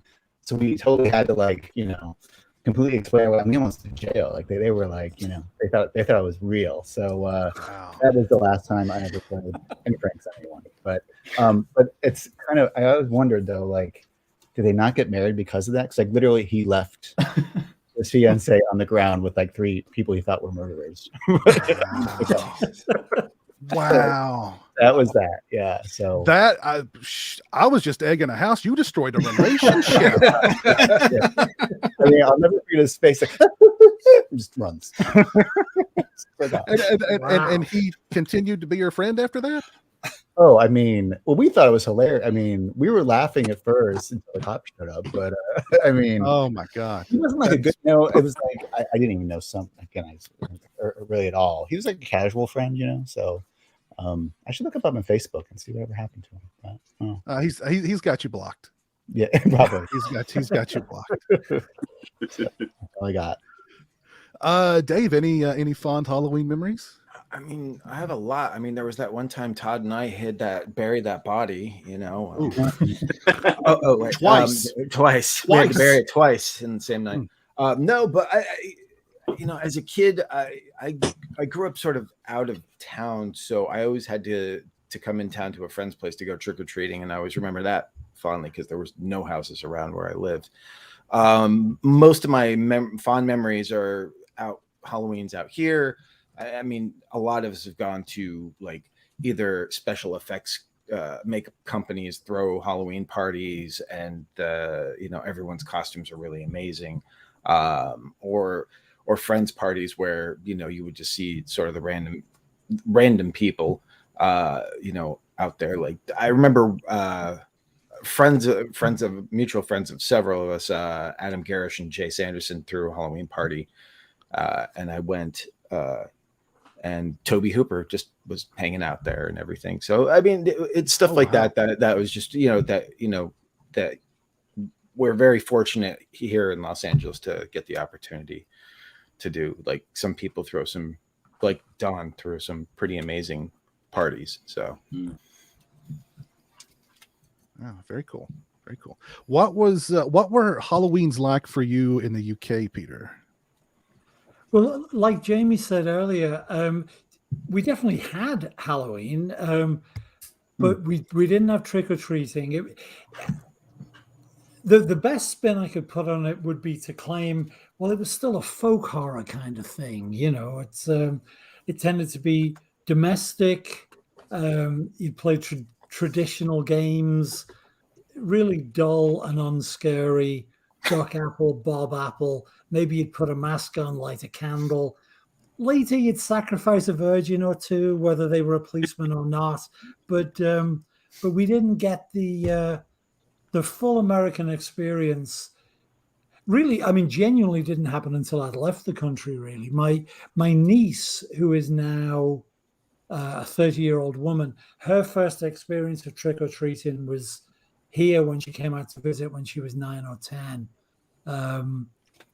So, you know, I know in the last 20 years it's exploded in the UK, the American aspect. But we always got it was always great for us horror nerds because you'd get all-night horror movies. So my association is just getting the stupid family party out of the way, and then putting on BBC Two and getting either 7 Universals in a row or 7 Hammer movies in a row. So it was a great time, but no toilet paper in houses, terrifying women, ruining people's lives.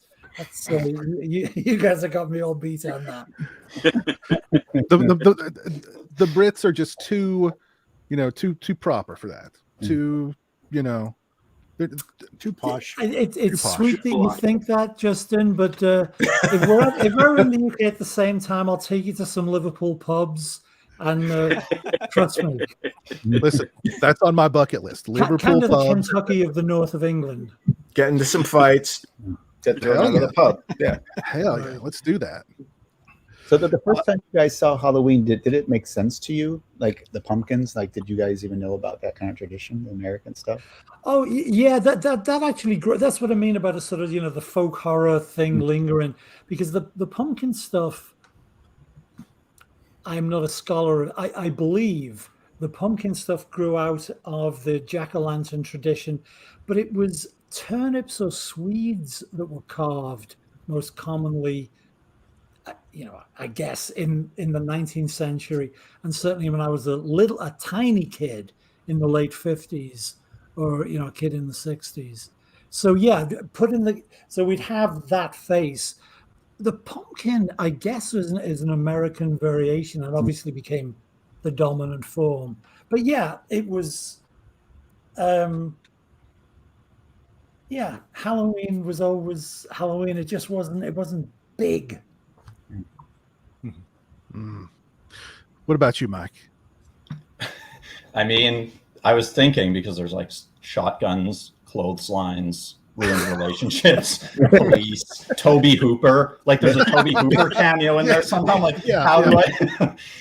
So mine's going to seem very mild, but it kind of begins similarly to Todd's, actually, in that everyone involved was very drunk. I was at a Halloween party last year. Yeah, it's suitable for Halloween night. I was with a group of graduate students. I'm doing my PhD in a little place in Canada that most of you have probably never heard of. But I've never seen anything like this. It was probably 1 or 2 in the morning, and we heard organ music emanating from outside. Really menacing organ music. I didn't see the instrument anywhere. I still don't know where it was coming from. But we all rushed to the window, and there were 100 young adults in robes marching in a procession with a giant pumpkin, like 3 times the size of a watermelon.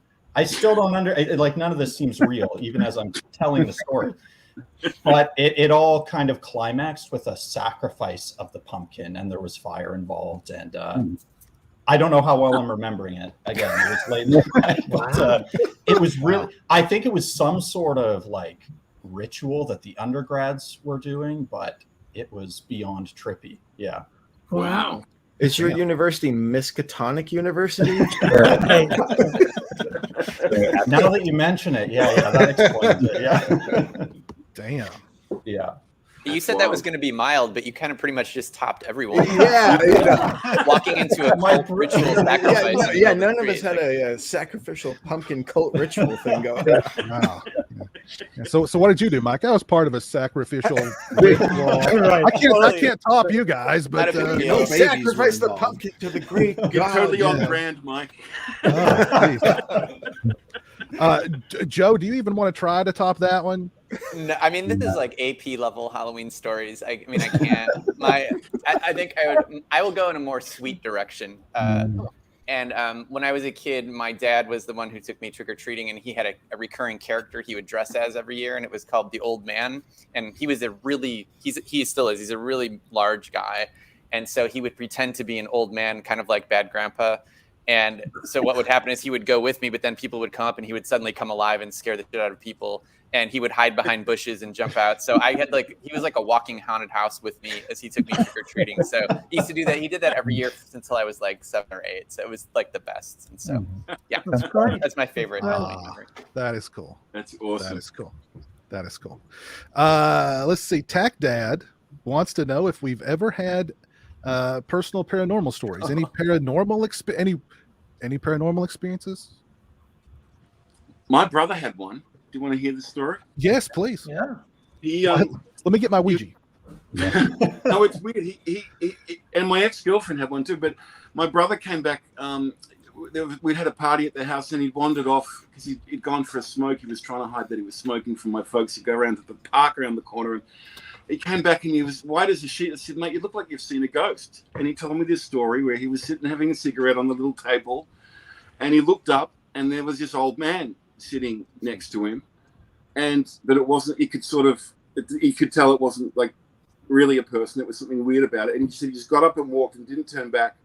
And then he found out a few days later that a friend of his that lived on the corner of this park had lost her grandfather, and he saw a photograph of this guy. And he swears that that's what he saw in the park. And I saw his face, like he wasn't making this up for attention. Wow. He literally was white as a sheet. And my ex-girlfriend, her mother and her father, all three of them saw on separate occasions this old woman.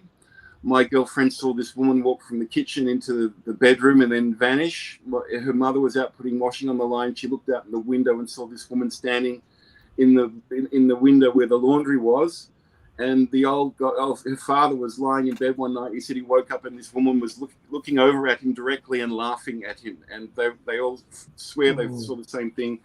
Same story. They went and found who the original owner of the house, saw a photograph that was her. So they all swear by it. So never personally had a paranormal experience, but those are the ones that I've have close 1 degree of separation to, and they all swear by it. So yeah, it's interesting. Close enough. Ooh, man. Well, you asked earlier if there were any movies that really scared me. What really scared me as a kid growing up were the Unsolved Mysteries dramatic reenactments of hauntings and alien abductions. Those scared the Jesus out of me. Nightmare fertilizer. Yes, like when you said the ghost like standing over the bed, that reminded me of an Unsolved Mysteries episode that scared the crap out of me when I was a kid. Like and all of the alien abduction stories always involve some sort of weird sexual stuff. That I was like, so there's going to be like some little creature at the foot of my bed. I'm going to be frozen in fear, and the next thing I know, I'm going to be on a examination table in a spaceship naked. Yeah. Exactly. Yeah. The probes coming. Give me Freddy. Give me Jason. Give me Michael. Just keep the little aliens and their probes away from me. I don't want any part of that. But those really scared the crap out of me. Oh, jeez. Was that with Robert Stack? And Robert Stack, he was so great at great that. Theme music and everything. It was good fun. I used to love those too. Oh yeah, God, so good, so good. In LA, I think in Los Angeles we're lucky to some degree in that. I mean, certainly our group we write scary movies, and Halloween is a big month here. There's lots of parties, and we've thrown several ourselves, and it's so exhausting. We only do it every couple of years because it just completely wipes you out. But I can remember going to I dated a girl named Shannon, lovely girl who just loved Halloween far more than anyone I've ever met. And she took me to a party, and I don't remember where it was. It seems like it was on top of a mountain, and we walk in and James Hong is there, who's been in a gazillion movies. Wow. Big Trouble in Little China to be one of those. And this is long before the pandemic. It's probably 10 or so years ago. And I'm a big fan because, you know, he's in Chinatown. He's been in so many movies. And so I walk up to him and I'm like, I'm so pleasure to meet you. I'm fumbling my words. He's like, fist bump. Because even back then, he's not shaking your hand.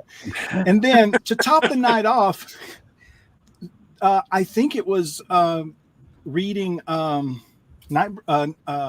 I want to say Nightmare Before Christmas. That's not right. The children's book, A Night Before Christmas. Angus Scrim was reading that. Oh, and I'm wow. like, who gets to go to a party where that happens? That's amazing. It's just unbelievable. Wow. And so He was such a lovely guy, Angus. What a great guy. Yeah. He was ancient then. This was maybe a year or two before he passed, but right. You know, living in LA seems unfair sometimes to everyone else. So you guys all come out if you want. You can crash at the place. We got an extra room. Cool stuff happens there. It's definitely true. You have some great experiences in LA, for sure. Yeah, I mean the story. Then Oliver Stone shows up. Then Toby Hooper shows up. Then Angus Scrim is reading us a Christmas story. Angus Scrim read you a Christmas story? Like, well, in what world does that take place? You know? Yeah, it's wild. That is crazy, man. At the risk, I don't know if this is going to be seen as tasteless because hopefully, you know, sadly, well, no, because we just lost Kit Natividad, you know, a few days ago. Oh my He God! died. But my equivalent of the James Hong fist bump, I hope this is not seen as inappropriate. I don't think she would have thought so.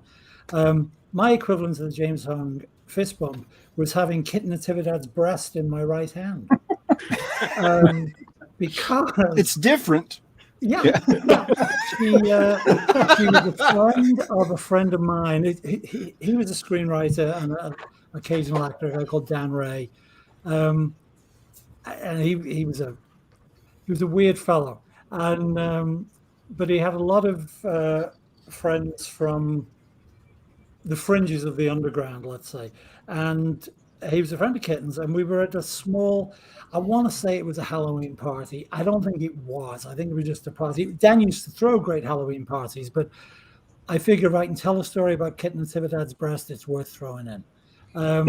So Dan knew how, she was lovely, by the way, vibrant. This is 25 years ago.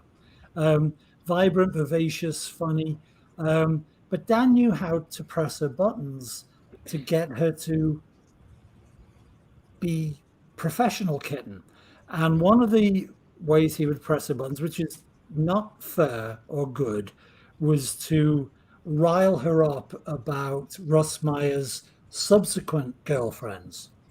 And he mentioned a lady, and Kitten went fucking ballistic and started hoisting her breasts, clothed, saying, that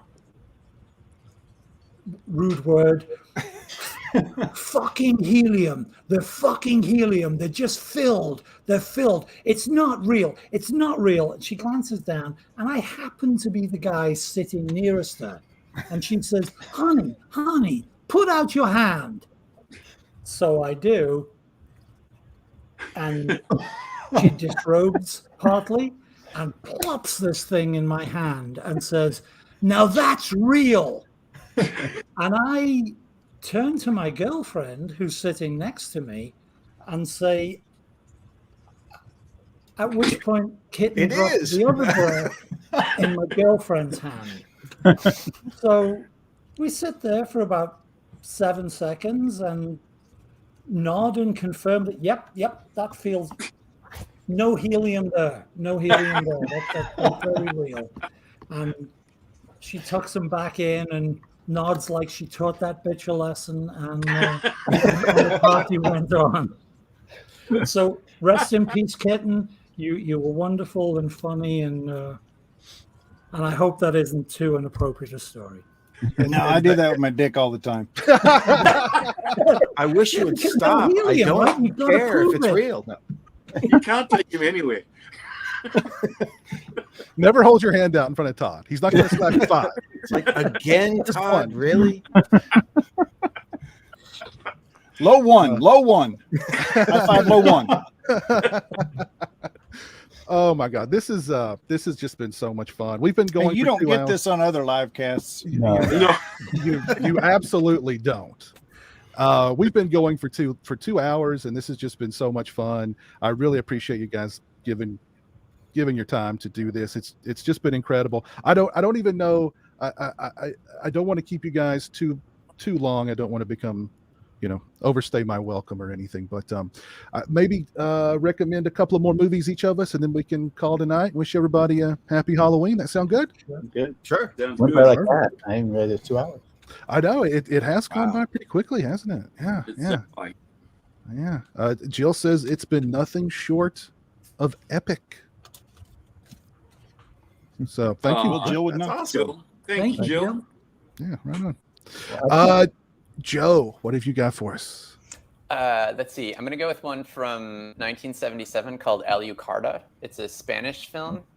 And it is very much, it feels great for the Halloween season, but it's definitely more on the experimental side again. But it's I don't even want to say much about it. I will say that it's very satanic, and it has to do with, the church versus Satan. And there's a lot of screaming in it. And it has a really great fall and autumn vibe to it. And it's every time I watch it, I can't stop thinking about it for 3 or 4 days. And I really enjoy it. Awesome. Yeah, very cool. Very cool. Jamie? 2 that I love that I'm going to be rewatching this Halloween. Alone in the Dark and Dead and Buried. Nice. Yeah. Just love these movies. There's a lot of references in Alone in the Dark in my movie Valentine. I sort of pay homage to that in several ways in that movie, and it's always been a favorite. I think it was like the 4th horror film that I ever saw. You mean the Uwe Boll movie, right? What's that? Sorry. You mean the Uwe Boll movie, Alone in the Dark? Of right? course. No, I had a cool aunt who would show me all the horror films that my mum and dad wouldn't let me watch when I was really young, and that was one of the ones we watched together, and it just always stayed with me. I love it, and I'm glad it's now on Blu-ray, and I'll be definitely watching it again for Halloween. Very cool. Very cool. Yeah. Great. What about you, Dave? There's 2, and they're good companion pieces if you like this type of stuff, which are they're fake broadcast Halloween specials, and one is the WNUF Halloween Special, which I believe is on Shudder right now. It's just a lot of fun, and the other one is Ghost Watch. Which is really great. Let's do that. It's terrifying. Oh, I gotta get that. The Stephen Volk Ghost Watch? Yes. Yeah. Great. Okay. Yeah, that is so good. So I'm good. gonna pick that up. Yeah, it's actually getting a new release from That's what I 101 heard. Film. Yeah. Oh, great. Yeah, Great. Get that. Yeah, it definitely deserves it. Great movie. And I'm sure, Peter, you know all about the controversy that movie created in the UK when it first got aired on the BBC. Do you remember that? Sure. Yes. Well, but I don't want to say anything right now because they should watch it cold. Right? Yes, they should. They should. Yeah. But it shocked all of the UK. It shocked the nation. Yeah. As the headline said. Oh, I Yeah. just did. Right. Yeah. Yes. Great freaking movie. Sure. What about you, Corey Cunningham? A couple more left. Again, I'm kind of going back. I like to do obscure stuff just because obviously we all know the normal usual suspects. But so going way back again in the 70s when I was a kid, it came out in 72. I think I saw it in 74, 75 on a rerun. It's called Home for the Holidays with Sally Field of all people. Jessica Walter, if you remember, she passed away recently as well, and Julie Harris from the original The Haunting. I remember it because it's the first technically slasher kind of movie I ever saw. It's about a group of women, and they're called back home by their dying father, and they've all kind of been estranged. And he basically reads his will before he dies, and then suddenly, like, this kind of slasher character just shows up and starts killing them off one by one. And it's a lot of rain, and it's spooky, and it's not, I guess, a great slasher killer by today's standards, but I remember as a kid just seeing this visuals of this person in like outfit in the rain and killing off Sally Field. So it's kind of a hoot. Cool. know if it's available. But yeah, 72 Home for the Holidays. It was one of those that if you grew up in the video store like I did, you'll remember the artwork for the box. Okay. It's got the person in a yellow slicker holding a pitchfork. Right. Sally Field's head's inside the chest of the thing. Oh, you know that. Good. I thought one person knew that movie. Yeah.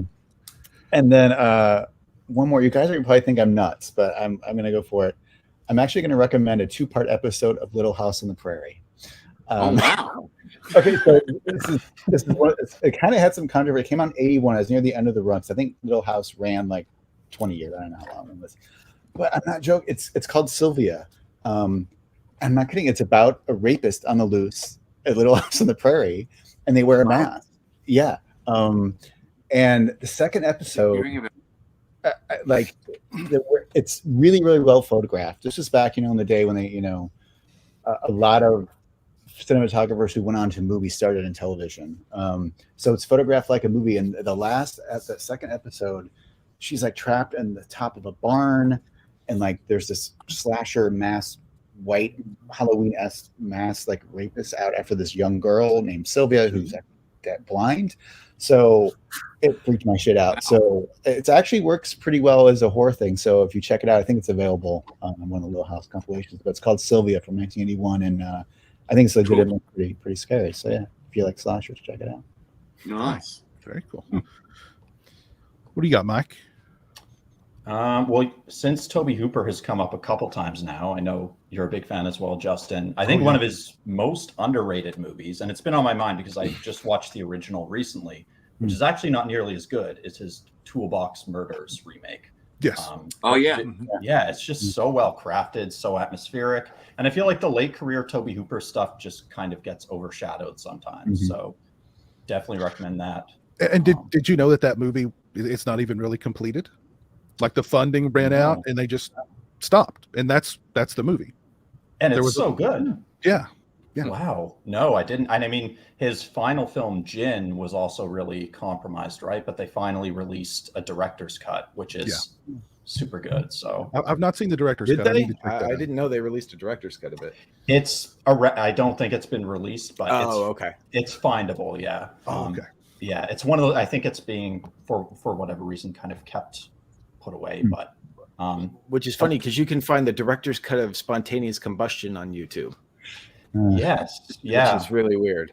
It's true. Actually, I think I know the guy who did that, Julius Banzon. He's like a Tobe Hooper scholar, so he's always working on reconstructions. And there's a movie called Black Roses I want to bring up. That's really fun. You guys know that one? Yeah. So yeah, in terms of 80s fun. Is that the one that has the box with like the roses? Like there's no people on it. It's just the rock band. The metal one. Yeah. I've always never seen it. I remember seeing the video store constantly, that box cover. I never rented it for some reason. It's a lot of fun. There were a lot of fun 80s like metal horror movies, So Trick or Treat. Shocker. It's kind of Rocktober Blood. Yeah, that's right. Yeah, a lot of good ones. Also Rock and Roll Nightmare. Shock 'em Dead. Monster Dog. Shock 'em Dead. Hell yeah. That's right. Hell yeah. Slaughterhouse Rock. Yeah, there we go. Monster Dog is a really funny one because like Alice Cooper said like they dubbed his voice. It's Alice Cooper, but you dub his voice. Like with like one of the doctor, like voices of a guy who plays like a doctor in every Fulci movie that's dubbed. So weird. It's like we want to get Alice Cooper, but we hate it. People are going to come and watch this for Alice Cooper. We know that. But let's just dub him. We hate his voice. It's like, what are you doing? At least it has that amazing song, Identity Crisis. In it. Oh my God, it's so great. Yeah. It does. Well, speaking of dubbing, Justin, I got sent yesterday the German version of Storm Warning, my film Storm Warning, because it's coming out on Blu-ray in Germany. And they asked me to just check the color timing, make sure it's right. And I'm watching my movie dubbed in German. And there's always dialogue at the start that the two actors sort of improved, and the dubs had to recreate this improv dialogue, and it was wild. They actually did a really good job of matching it. So, that's cool. It's kind of surreal watching you film in another language, but yeah, it was interesting. Oh, cool. That's cool. Oh, goodness gracious. Todd, what about you? One that I mean, this is TV as well, but The Simpsons, every year they do Halloween special. And it is, a lot of people, don't watch The Simpsons. And if you haven't, you don't have to, but go back and watch these because, and we live in an age now where you can actually go find them, so it's something, and they spoof, they deal with everything we've talked about tonight, but in their own twist on every movie. It's just, you will be watching it and you'll be in a meta world of wonder. Yeah. And so I would suggest check those out because you've got like 20 years of them, 25 years, 30 years. How many Simpsons are there now? 30 years. Although I think they didn't start doing it until probably year 10. I think it's called Treehouse of Horror, right? Treehouse of Horror. Yeah. Literally on Disney Plus, there is now a section that just is all the Treehouse of Horror. Oh, that's cool. Yeah. The one that sticks out to me is they spoofed Bram Stoker's Dracula with Mr. Burns' Dracula. But it also had Salem's Lot elements because like the kids were getting turned into vampires and they were floating outside of windows. Let us in, Millhouse. Wait, Dave, are you saying they've got all of them collected on Disney Plus? Yeah, because obviously Disney acquired The Simpsons, and so on I knew they had The Simpsons. So they have all 33 seasons of The Simpsons, but they took all the Treehouse of Horrors and just put it in one section to access. That's smart. That is fantastic. That is very smart. I didn't know that. That is very smart. Yes, indeed. Yeah. Did I overlook anybody? Jamie? No, we've done that. We've done my suggestion. Okay. I'll throw out a couple of more quick ones here. This is one I talk about a lot, but I thought I'd bring it up anyway. It is a New Zealand film from Scott Reynolds, The Ugly. Anybody familiar with it? Oh, yeah. Really cool serial killer movie. You go into the mind of this serial killer. You see him growing up. It's almost told kind of like Pulp Fiction, where it's sort of out of order, but it works really well. And the guy, everybody's blood is black in the movie because I guess he can't see red. I don't know, but and he's haunted by his victims. His victims all appear to him as these ashen women in like these white outfits, and of course they're covered in black blood, and they tease him, and you know what I mean. So great freaking movie. If nobody's seen The Ugly, by all means. Is that on Blu-ray? Is it? I don't believe it's on Blu-ray. This is an ancient DVD of the film. Yeah. Also, an older movie. Yeah, it came out 2000s, early 2000s. Okay. Yeah. I don't know that. Yeah. I've got to check it out. I don't know it. You should definitely check it out. Great movie. Great movie. Let's see. There's a movie coming. There's a movie coming up. I'm actually quite excited about. I don't know. Do you guys? Can you see this one and know what it is? It's not a movie. It's a book. But Spinal Tap. Oh, Salem's Lot. Yeah, that's the original. That's the OG. Oh, wow. That's the. But I mean, I'm very excited about the movie coming out. I am too. That was there were only two movies Jeremy wanted to see this entire year. One was Halloween Ends, and the other was the Salem's Lot. They postponed Salem's Lot. Right. So I'm worried because that's what they did with Batgirl. I hope they don't never release Salem's Lot. Apparently they originally rescheduled it for like February, but then they just took it off the schedule entirely. So I don't know what's happening. Everybody knows the great Mike Flanagan, but very few people talk about his very first film, Absentia. If you've not seen Absentia, terrific movie. Highly recommend it. I'm pretty sure it's on every streaming service. Don't let this awful cover art. Literally, this is the cover art of like 10 million different 40 different movies. Streaming services.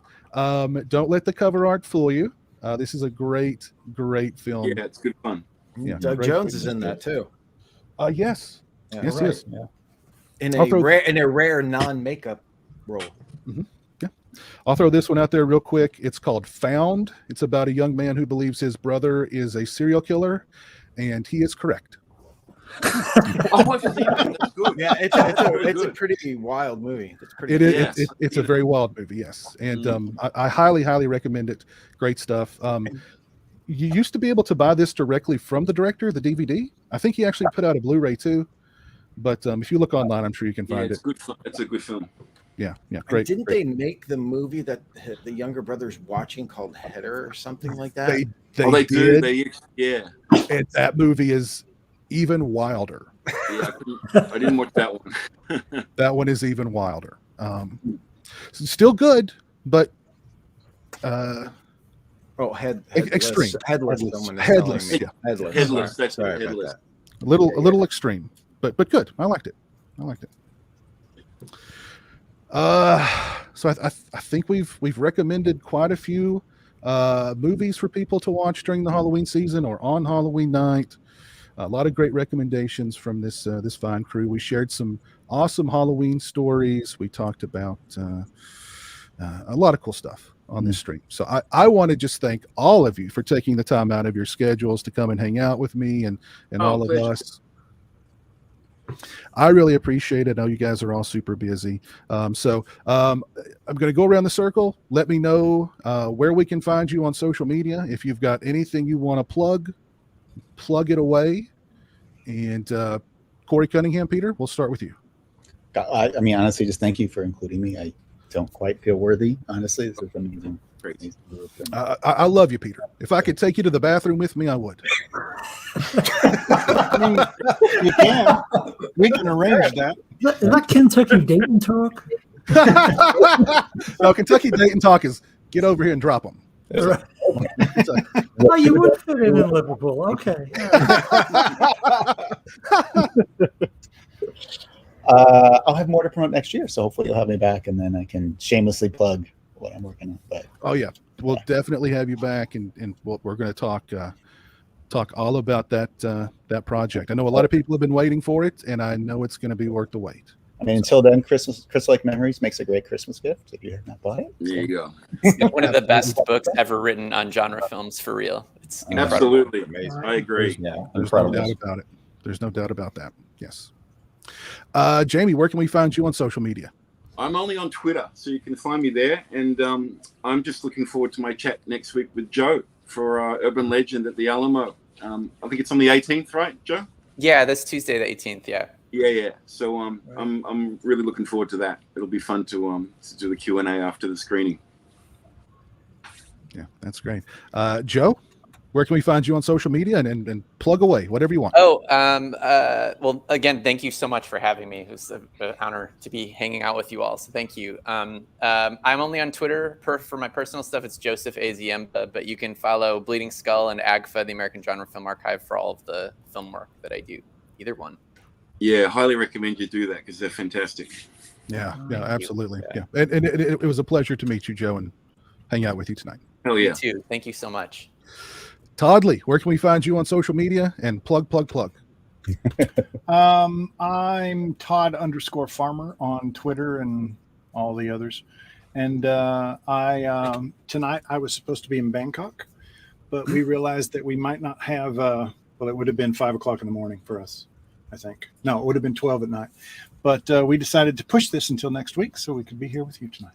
Oh, God. And by the way, it was no big deal because we were like, I've got this thing coming up and I like these guys. And so it's like, all right, well, let's push a week. So I decided to stick around and so I could be here in my nice tool shed with you rather than, off in the middle of nowhere. You're awesome, man. Todd, I love you. I love you. I love you too. And Jamie and I are not working on something behind everyone's back. Are people talking about? Are people talking about that in the chat? Nothing's happening. No, nothing's happening. Nothing to see here. Move on. Nothing. I didn't. Just edit that out later. Yeah. Dave, where can we find you? And go ahead and plug that new movie again. The short and the feature. You can. I am on Instagram at Parker Vision, and that's it. I've got a short film called Creek that's playing some festivals, and it'll be online soon.